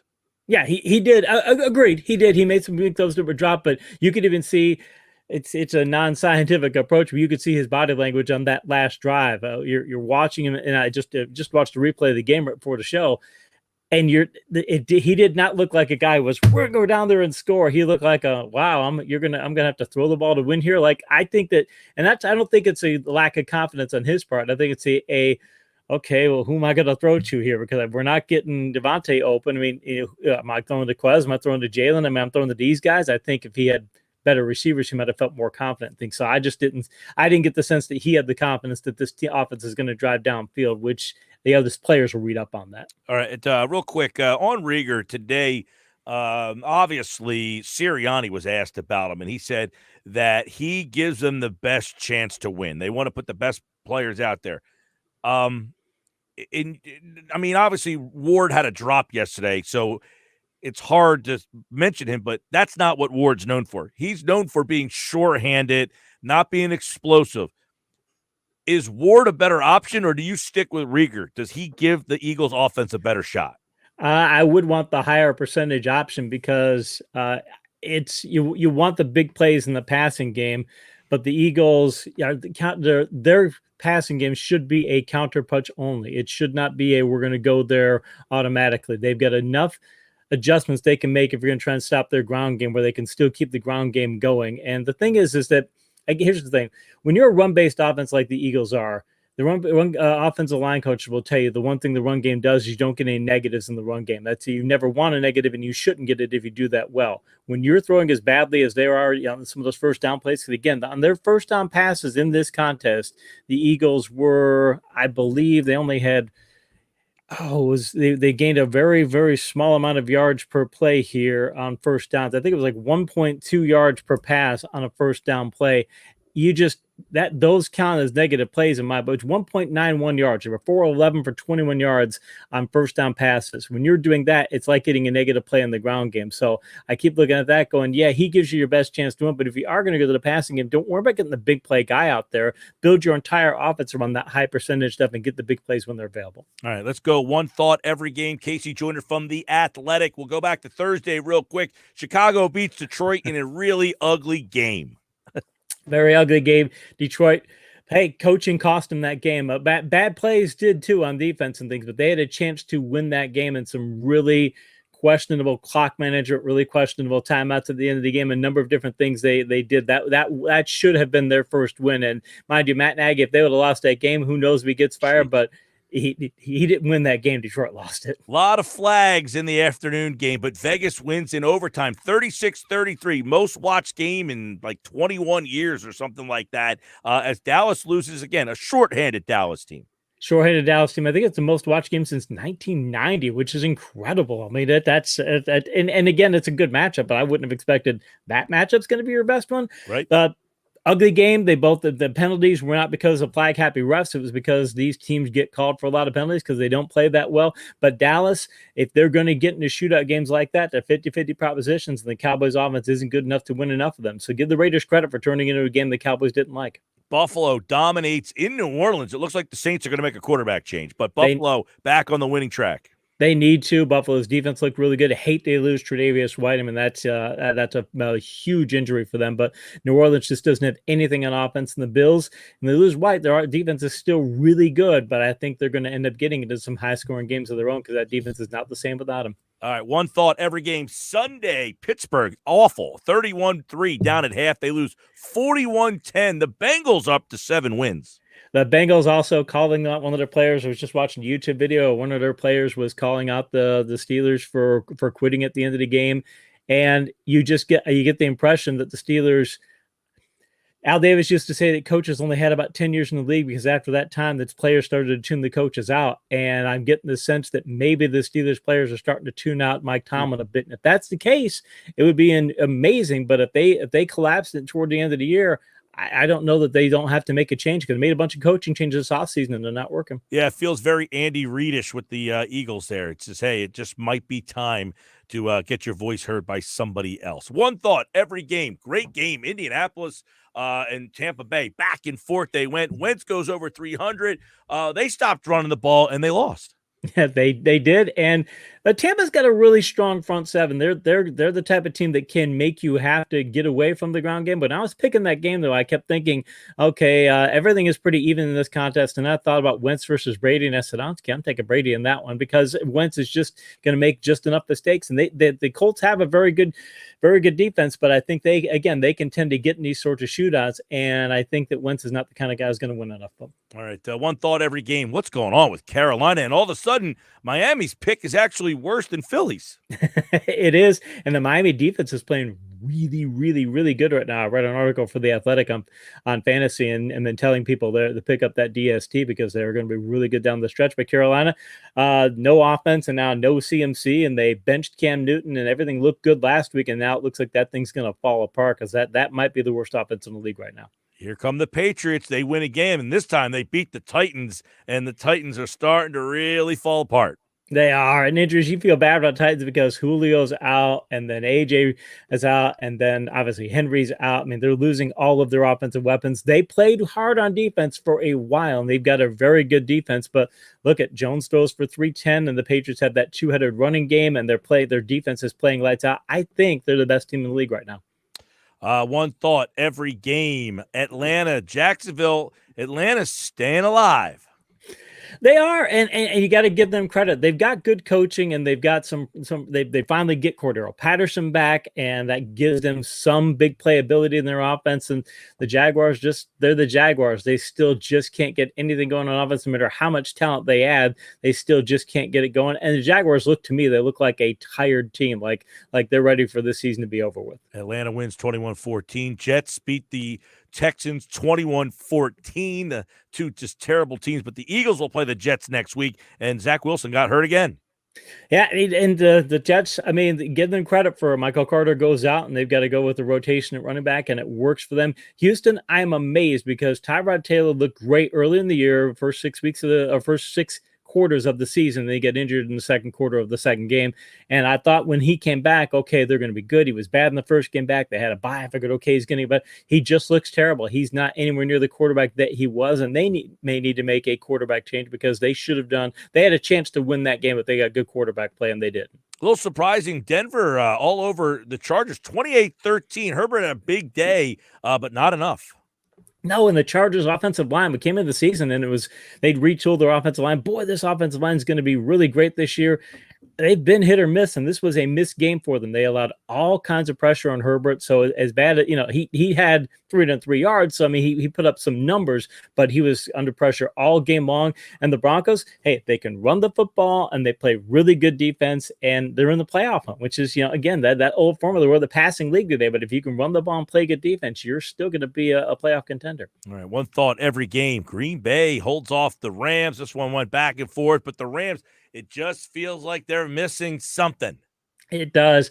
Whether that report last week, I think from Ian Rappaport, that said that there's a sense around the league that really, if you just get physical with the Rams, if you make the game muddy in a grinded out game, kind of like almost calling them Hollywood and saying that if you get them into a really smash mouth game, they're not very good, which is surprising because they've been a power running team for a couple of years here, and they've got a lot of talent on defense. But the Packers play really good defense, and they can power run the football. They've got a two-headed backfield now because Dillon is basically their lead back, and they can just platoon between those two. And you add that to what Rodgers can do, even a banged up Rodgers. It says a lot for the Rams that they're not being able to keep up in these kind of games. Minnesota loses at San Francisco. That was a big game in the NFC, but both teams had some key injuries. San Francisco wins 34-26. They do, and San Francisco, they're again showing that power running can work, and people were questioning, okay, is Kyle Shanahan a couple 3 weeks ago, it was, hey, if he loses a few more games, he might be gone, and now you're looking at them saying, okay, this is a legit contender. The Vikings, though, they had their defensive problems fixed, it seemed like, after a couple 3 weeks of the season, they got things better, and okay, now they're playing Mike Zimmer defense, and now you look at them and go, wow, you guys aren't what you were in 2020, but this is a really bad defense. This is not a good platoon, and it shows, and I think it's going to be a problem for Minnesota down the stretch. Deebo Samuel out, also Dalvin Cook out. Those two teams in the thick of the NFC playoff mix. Ugly game last night. These two teams in the thick of the playoff mix as well, but Cleveland loses 16-10. They might be on the outside looking in come playoff time.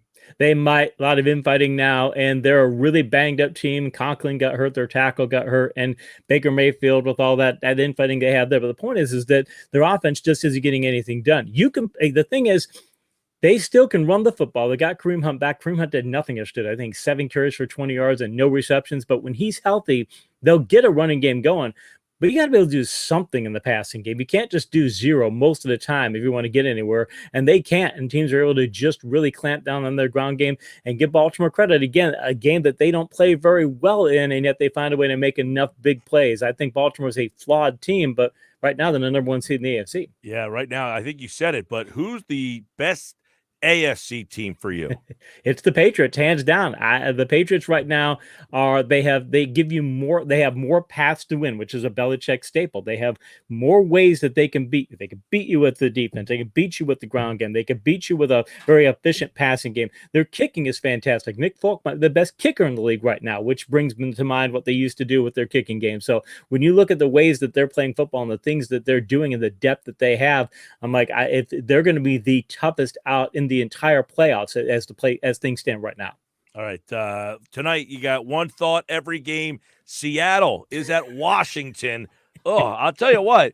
It sounds like it's an awful game, but if Washington wins this game, they are at 5-6, and all of a sudden would pass over Philadelphia, who everybody had these good vibes about. 5-6 would be the same record as Minnesota. It'd be the same record as Atlanta. It'd be the same record as New Orleans. They'd pass over Carolina and only be a half game behind San Francisco. And they got their bye at the right time. They got healthy. Antonio Gibson now looks better. They've got Gibson. They got McKissick.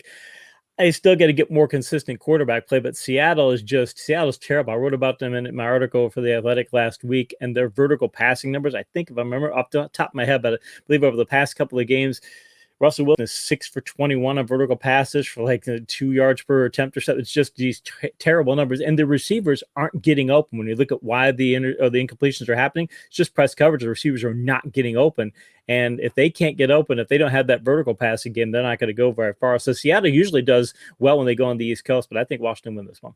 One thought every game. Let's look at one thought on the NFC. Who's the best team on that side? You got Green Bay, you got Tampa Bay, you got Arizona, maybe the Rams. I don't know. If you give me Arizona healthy, if you say Hopkins is healthy and you say that Murray's healthy, I will take them. Right now, Green Bay has the most paths to win. But frankly, I'm still looking at if Tampa's defense also can get healthy. They may get Carlton Davis back next week. He's a very good cornerback. So they have Davis, they have Murphy Bunton. They finally getting the secondary who was able to lead them last year, and their front seven is still playing well when they don't have to protect the secondary. So it really depends on who the healthiest team is, because right now all those teams are banged up. You give me which one is the healthiest, and I'll take that one as the leader. All right, there you go. Week 12. Wow. Week 12 is in the books tonight. We'll get all over one thought on every Week 13 game coming up next on Friday with Casey Joyner right here on the Sports Bash Live on 97.3 ESPN. Man, the season's going by too fast. And even gave us an extra week this year, and it's moving. All right, Casey, enjoy the game tonight. Appreciate it. Thank you. And, of course, you can hear that game right here on 97.3 ESPN. We'll pick that game up in progress after the Sixers and the Magic. We'll take you out to Seattle and Washington. That game is in Washington, and you can hear that game right around halftime. We'll pick you up right after the Sixers. By the way, I was at the Sixer game on Saturday night. Boy, what a wild back-and-forth game that thing was. I mean, you had everything in that game. Embiid over 40. You had an overtime, you had a double overtime, you had a purposely missed free throw that got tipped back in. Jeez. But ultimately, the Sixers lost against a pretty blah Minnesota team. And I think that's the bigger story. Now, for those bettors out there, you always want to bet against a team at home the first game off of a long road trip like that. The Lakers had lost the night before to Sacramento in the same fashion. They went 3 overtimes. So my buddy said to me, hey, what do you like tonight? Sixers or 6.5? I said, you got to take Minnesota. He said, the T-Wolves stink. I said, yeah, but you got to take Minnesota. It was a bad spot after the road trip for Philly. But here's the thing. And Minnesota's actually not They're like, in fact, they're 10-10. Them and Philly have the same record. I didn't love Maxey's game the other night. I thought he was way too aggressive at times, out of control. It just exemplifies and just further puts under the microscope that the Sixers need to get a veteran point guard or a point guard or somebody. They have a guy, he's just not playing. Although he was in the building the other night. Ben Simmons sighting. Now, I didn't see him, but apparently he was in the building working out on the court before the game. We have the video up at 973ESPN.com. When we come back, Jeff Kerr, CBS Sports, covers the NFL. He was in Baltimore last night for that atrocity. Jeez, that game was awful. I couldn't even sit and watch it. Jeff Kerr next.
5:31 on a Monday, Sports Bash 97.3 ESPN. By the way, Casey Joyner is brought to you by Cape Regional Health Systems for a healthier life.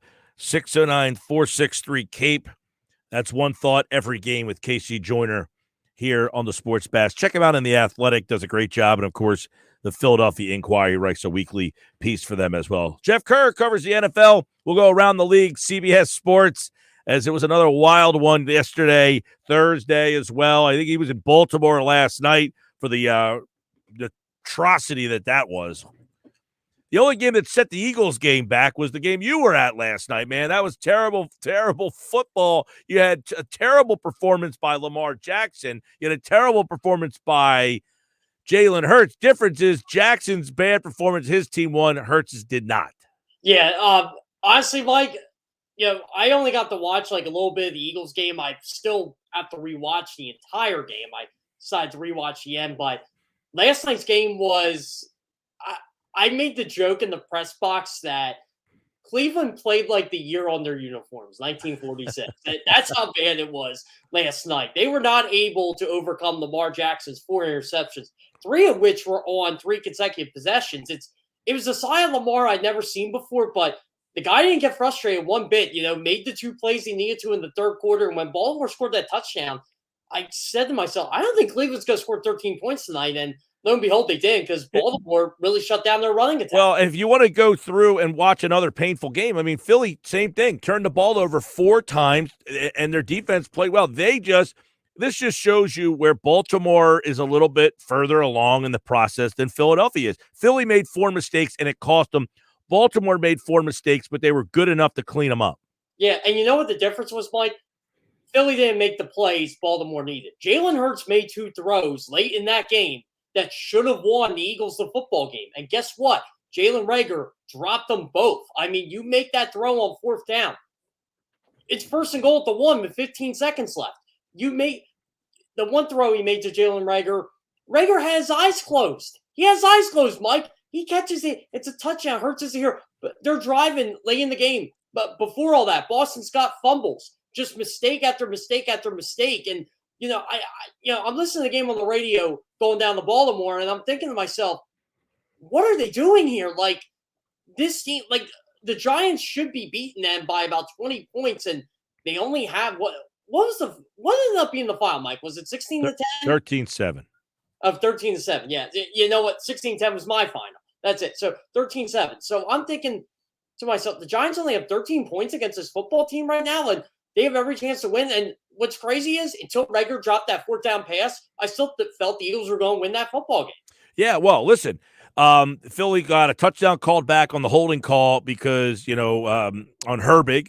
Herbig had 2 penalties in the game that were costly. The one's a touchdown. They had the drop touchdown by Ward. I mean, they pretty much outplayed the Giants other than the fact of the turnover. The Giants did not turn the ball over, and the Giants only gave up 1 sack late in the game on that last drive with about 1:19 left. Daniel Jones took that sack that gave the Eagles the ball back. But, I thought that was disappointing that Philly couldn't get the pressure on Daniel Jones. Yeah. Mike, this is one of those losses you're going to look back on at the end of the year. And if the Eagles do end up missing the playoffs by a game or whatever it's going to end up being, you're going to look at that game because that Giants team is not good. And, I know you wanted to mention this too. Them and the Bears are only 1 game out of the playoff race. That's how atrocious the NFC was. The Eagles missed a golden opportunity yesterday. They win that game. They're 6-6. They're the number 7 seed in this conference right now. It's absolutely atrocious how good the AFC is when you got a team like the Cleveland Browns who are panicking at 6-6 because they fell to 12th in the conference. But if they were in the NFC, they'd be in right now. Well, on that note, though, I mean, if Washington wins tonight, by the way, they would be 5-7, 5-6, and that would put them. I don't know what the tiebreaker is with them in Minnesota, but 5-6, that would be tied for 7th. I mean, so it would go off conference record, Mike. So whoever team has better conference, which I believe is Washington. Minnesota's 4-3. Washington, if they win tonight, they would be 5-2. Yeah, so if Washington wins tonight, they're going to go from 12th to 7th. Yeah. These Eagles games with Washington, they're going to be huge. And I felt the Eagles would split with Washington. I still think that's going to be the case, but the Eagles basically, they have no room for error now. You have to beat the Jets. You have to beat Washington twice, and you have to beat the Giants to set yourself up. And we'll see what happens. Think about that, though. If Washington wins tonight, they will be, I believe they would be the number. They would go from 12th to 7th. Yeah, they would be 7th. With the win tonight. But to your point, that means the 12th team in the NFC would have 5 wins. And, Cleveland has 6 wins in the 12th spot. Pittsburgh has a tie, 5-5-1. So both conferences have a lot of depth. You have teams with 5 wins all the way down. Heck, Miami has 5 wins at number 13. Yeah, and look, I've been telling people this, do not sleep on the Dolphins with that schedule. Their schedule is ridiculously easy, and you know what? They're doing what we felt the Eagles were going to do. They're taking care of business. I have told people this. I would not be surprised if the Miami Dolphins are 9-7 at some point this year. And this was when they were 2-7. I'm like, if they get things going here, and after they beat Baltimore, I'm like, they have a shot. I'm not saying they're going to make the playoffs, but they're playing themselves into the conversation. Yeah. I know you said you didn't see the game yesterday in totality, but Jalen Reagor, the 2 drops, you did see them. I did see that. And I was talking to Jeff Mosher earlier, and he said, look, he has 4 total drops in his career. 2 of them happened on back-to-back plays. That drops have not been a big part of his, problem. But he only has 201 total yards receiving this year. So why is he so unproductive? Okay, he had the drops yesterday. Maybe that's just he said, totally uncharacteristic of me. Okay, but you still only have 200 yards on the season. You know what, Mike? I just think it's square peg in the round hole. I think the previous coach picked this guy. And I think the previous coach wanted a vertical threat down the field, and they tried to create Tyreek Hill. Guess what? He's not Tyreek Hill. It's an interesting point. He's not really anything. He's Jalen Reagor. And you get drafted in the first round because of talent. He has the talent, but sometimes it just doesn't work. I don't think Jalen Reagor is going to have a resurrection of his career like Nelson Aguilar did. I just don't see it. It just feels like he's not a fit for what Nick Sirianni is trying to do. Everybody says they should use him like Cordell Patterson. Yeah. That's great. He's not Cordell Patterson. He's not that type of player. You're drafting him to be a playmaking wide receiver. And guess what? The guy that got picked right after Jalen Reagor, I will mention it until I'm blue in the face. Huge mistake by this Philadelphia Eagles organization. Well, I said, even if you say, all right, they didn't take Jefferson, they also said Reagor's better than Ayuk. He's better than Claypool. He's better than Pittman. He's better than T. Higgins. He's not better than any of those guys. Now, would he be someplace else? I don't know. Is Justin Jefferson going to be Justin Jefferson if he's in Philadelphia? I don't know. But you're right. That you made an interesting point, though. Chris Mortensen said that they had Jefferson higher on their board, but they got off their board. Who did? Who went off the board? You just insinuated that it was Peterson. I'm telling you, the guy who went off their board is no longer in this organization. Doug Peterson. People want to rip Howie Roseman for the pick. That's all well and good. But Howie Roseman trusted a lot of Doug Peterson's opinion here. And you remember that offseason, Mike. They went after speed. They went after Marquise Goodwin. They went after John Hightower. They went after Quez Watkins. They went after Jalen Reagor. Remember, all the Eagles wide receivers are a track meet. And, they could build a 4x100 team with this unit. Well, guess what? None of these guys are either here or any good. And Quez Watkins might be the best of the 4. And what has he done for this franchise in the last month or so? Wow, there's a lot there. So you believe that Doug Peterson was the one who influenced the Reagor pick? I do. I truly believe it was Doug Peterson. I think Doug Peterson wanted this guy. And I think look, sometimes you overthink yourselves. And the Eagles did. Justin Jefferson was right there. And I said, Justin Jefferson, Brandon Ayuk, I'll take either one of them. And I like Jalen Reagor coming into the draft too, but I didn't like him as high as they got him. And I'm like, hey, you know what? That's the guy you want. That's the guy you have to get. And I defended the pick, and I clearly regret that decision. I mean, I like Jalen Reagor as a player. I still think he has potential, but Mike, it's just not working. No, not here anyway.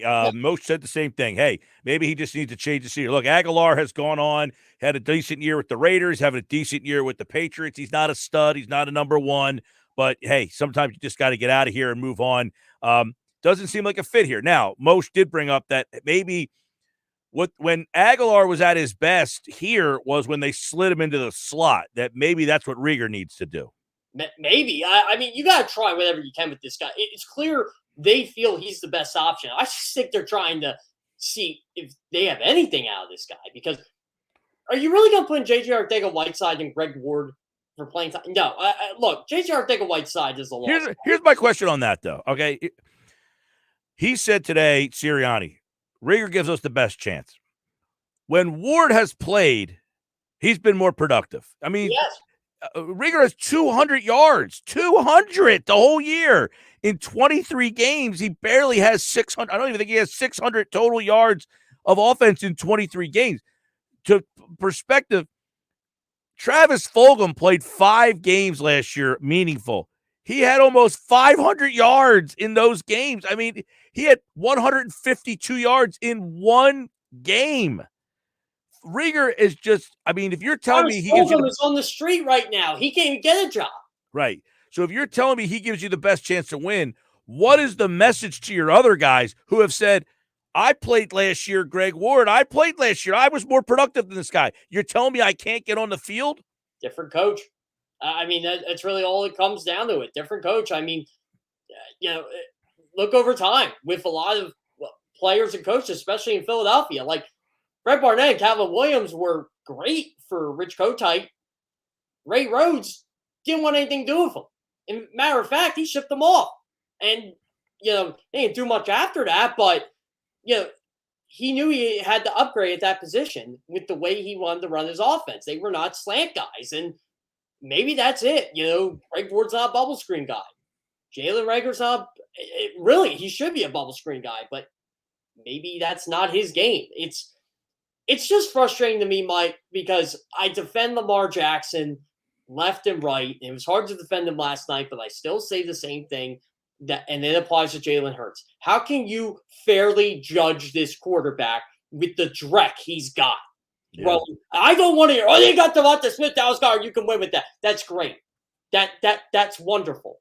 Look at other teams around the league. You know why Jimmy Garoppolo is playing really well right now? Because he got Deebo Samuel, he's got Brandon Ayuk, he's got George Kittle, and those are just 3 guys I named. I'm not even talking about the backups he has behind them. It's embarrassing, Mike, what the Eagles have, and this is a result of poor drafts. You have to sign veteran free agents this offseason, bottom line. I agree. You can't go back to the draft to try to bring another receiver in here. You got to get a veteran player. You have Smith, the young guy, the veteran on the other side, Goddard. There's your guys. And then you got to figure out if Reagor can play in the slot. If it not, you go with Watkins in the slot. But you got to get a more polished veteran receiver on that other side. You ran for 200 yards yesterday, Jeff, and you lost. Yeah, they ran the football well. That's what, again, it's, just watching part of that game, I'm like, and I remember saying, I'm like, wait, the Eagles are running for 200 yards? Like, it just seemed like, by the way, Miles Sanders' injury hurt them as well. I know Boston Scott ran the ball well yesterday. He did fumble, but Miles Sanders looked pretty good in the few plays I got to see him run yesterday. That's a very positive encouragement. By the way, are we actually going to see Gardner Minshew this week? It's a possibility, I guess, with this Hurts stuff. I mean, I don't know. I feel like sometimes this franchise wants to play Gardner Minshew just to see what they have, but I don't know. I'm not going to look forward to anything against the Jets this week. I mean, if they beat them, they should, so be it. When we talk on Wednesday, we'll have a better indication of whether Hurts is still hurt or what. That was a little bit of a surprise today that they're kind of pushing that one down the back burner. In fact, Adam Schefter just tweeted a little while ago that there is a possibility that he could miss the game on Sunday now. So you wonder if the Eagles are saying, man, and we want to just get a look at this Minshew for a game and a game against the Jets, a game that, we think is a winnable game. Let's see. I don't know. It's weird. One loss and everything just kind of spins back the other way because We talked about it the other day, Jeff. What are you going to do when you go into a game when you're expected to win and they didn't show up? Yep, and we talked about this. This is what we feared, and it just proves to me they're not there yet. And if Of course. if they want to look forward to 2022, I don't have a problem with that. Honestly, I know they're in a playoff race, but they also know what you and I both know. And I wish you know what, Mike? You know what drove me nuts on Thursday? We want to talk about Thanksgiving. I know we didn't get to talk Friday, and I'm glad we didn't get to talk about this. All those ridiculous hot takes about them winning the NFC East. Beat the Giants first. Shut up about the hot takes. My God. Everything's for attention these days. And I thought the biggest thing was losing that game. You're still in the wild card race. They're a half a game out there. Yep. But Dallas lost, and you did. If you won the game, as you just said, then you have a chance to bring that up. Yeah, exactly. You don't bring it up Friday morning on your, hot take radio show. I mean, I'm sure we would have talked about it, but I think we both would have agreed. Beat the Giants first, and then we can talk. And then I was more than okay with it. But you got to cut that lead to 2 now. That's gone. Dallas wins that division. They got a lot of COVID problems. We'll see what happens to them Thursday night. Jeff Kerr, CBS Sports. You know what, though? The only problem is they're playing a team in worse shape than anybody right now. The Saints are going to make a quarterback. They're getting healthy, though. The Saints are supposed to get a bunch of guys back. Oh, Taysom Hill might be starting Thursday That's night. right. Well, that might help them. And McCarthy being out might help the Cowboys. All right. Jeff Kerr, CBS Sports, covers the NFL at Jeff Kerr, CBS. All right, Jeff, take care, man. Sounds good, Mike. I'm about to get some sleep. I didn't get home until 4 o'clock last night. Late night in Baltimore. Charm City, baby. We'll talk to Jeff Kerr on Wednesday. We'll wrap up the show coming up next.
Getting ready to wrap up a Monday show. It was a spirited discussion today. The Eagles lose, always is. We'll be back again tomorrow. And, of course, you can be a part of the show tomorrow as we get you reacting to this Eagles loss to the Giants once again. We'll see if the Phillies make a move. By the way, speaking of baseball, Corey Seager, 10-year, $325 million. Haven't they tried this with a shortstop and $300 million contract before? Sure, and they were the worst team in baseball. Of all the teams, I can't believe Texas would do that. They signed Corey Seager, 10 years, $325 million. Philly's still kind of waiting it out. Now, tomorrow is the final day of the month of November, which means Wednesday is when the lockout is supposed to be coming in. So teams are trying to get these guys in before tomorrow. So we'll see if the Phillies do something. Well, it was a Black Friday weekend for baseball. They're all throwing money everywhere. Yeah, Philly's throwing no money away. By the way, Shake Milton will play tonight. He's active. Phillies, Some good news. Sixers take on Magic tonight. By the way, what did Markelle Fultz say about the Sixers fans? Go to 973ESPN.com. He was on a recent podcast, and he was asked about his relationship with Sixers fans. Check out his answer. Go to 973ESPN.com for that. Josh has game night up next. Chris Franklin talking Eagles at 6:20, leading you into game night, Sixers and Magic, right here on 97.3 ESPN. By the way, Jeff Kerr's appearance was brought to you by the expert solar team of New Jersey, EMT Solar and Roofing and Solar Guardians. Start your solar journey today. Learn more. Visit ESPNsolar.com. I'm Mike Gill. Follow me at Mike Gill Show. And this has been the Sports Bash live on 97.3 ESPN. I'm back tomorrow. Have a great night, everybody.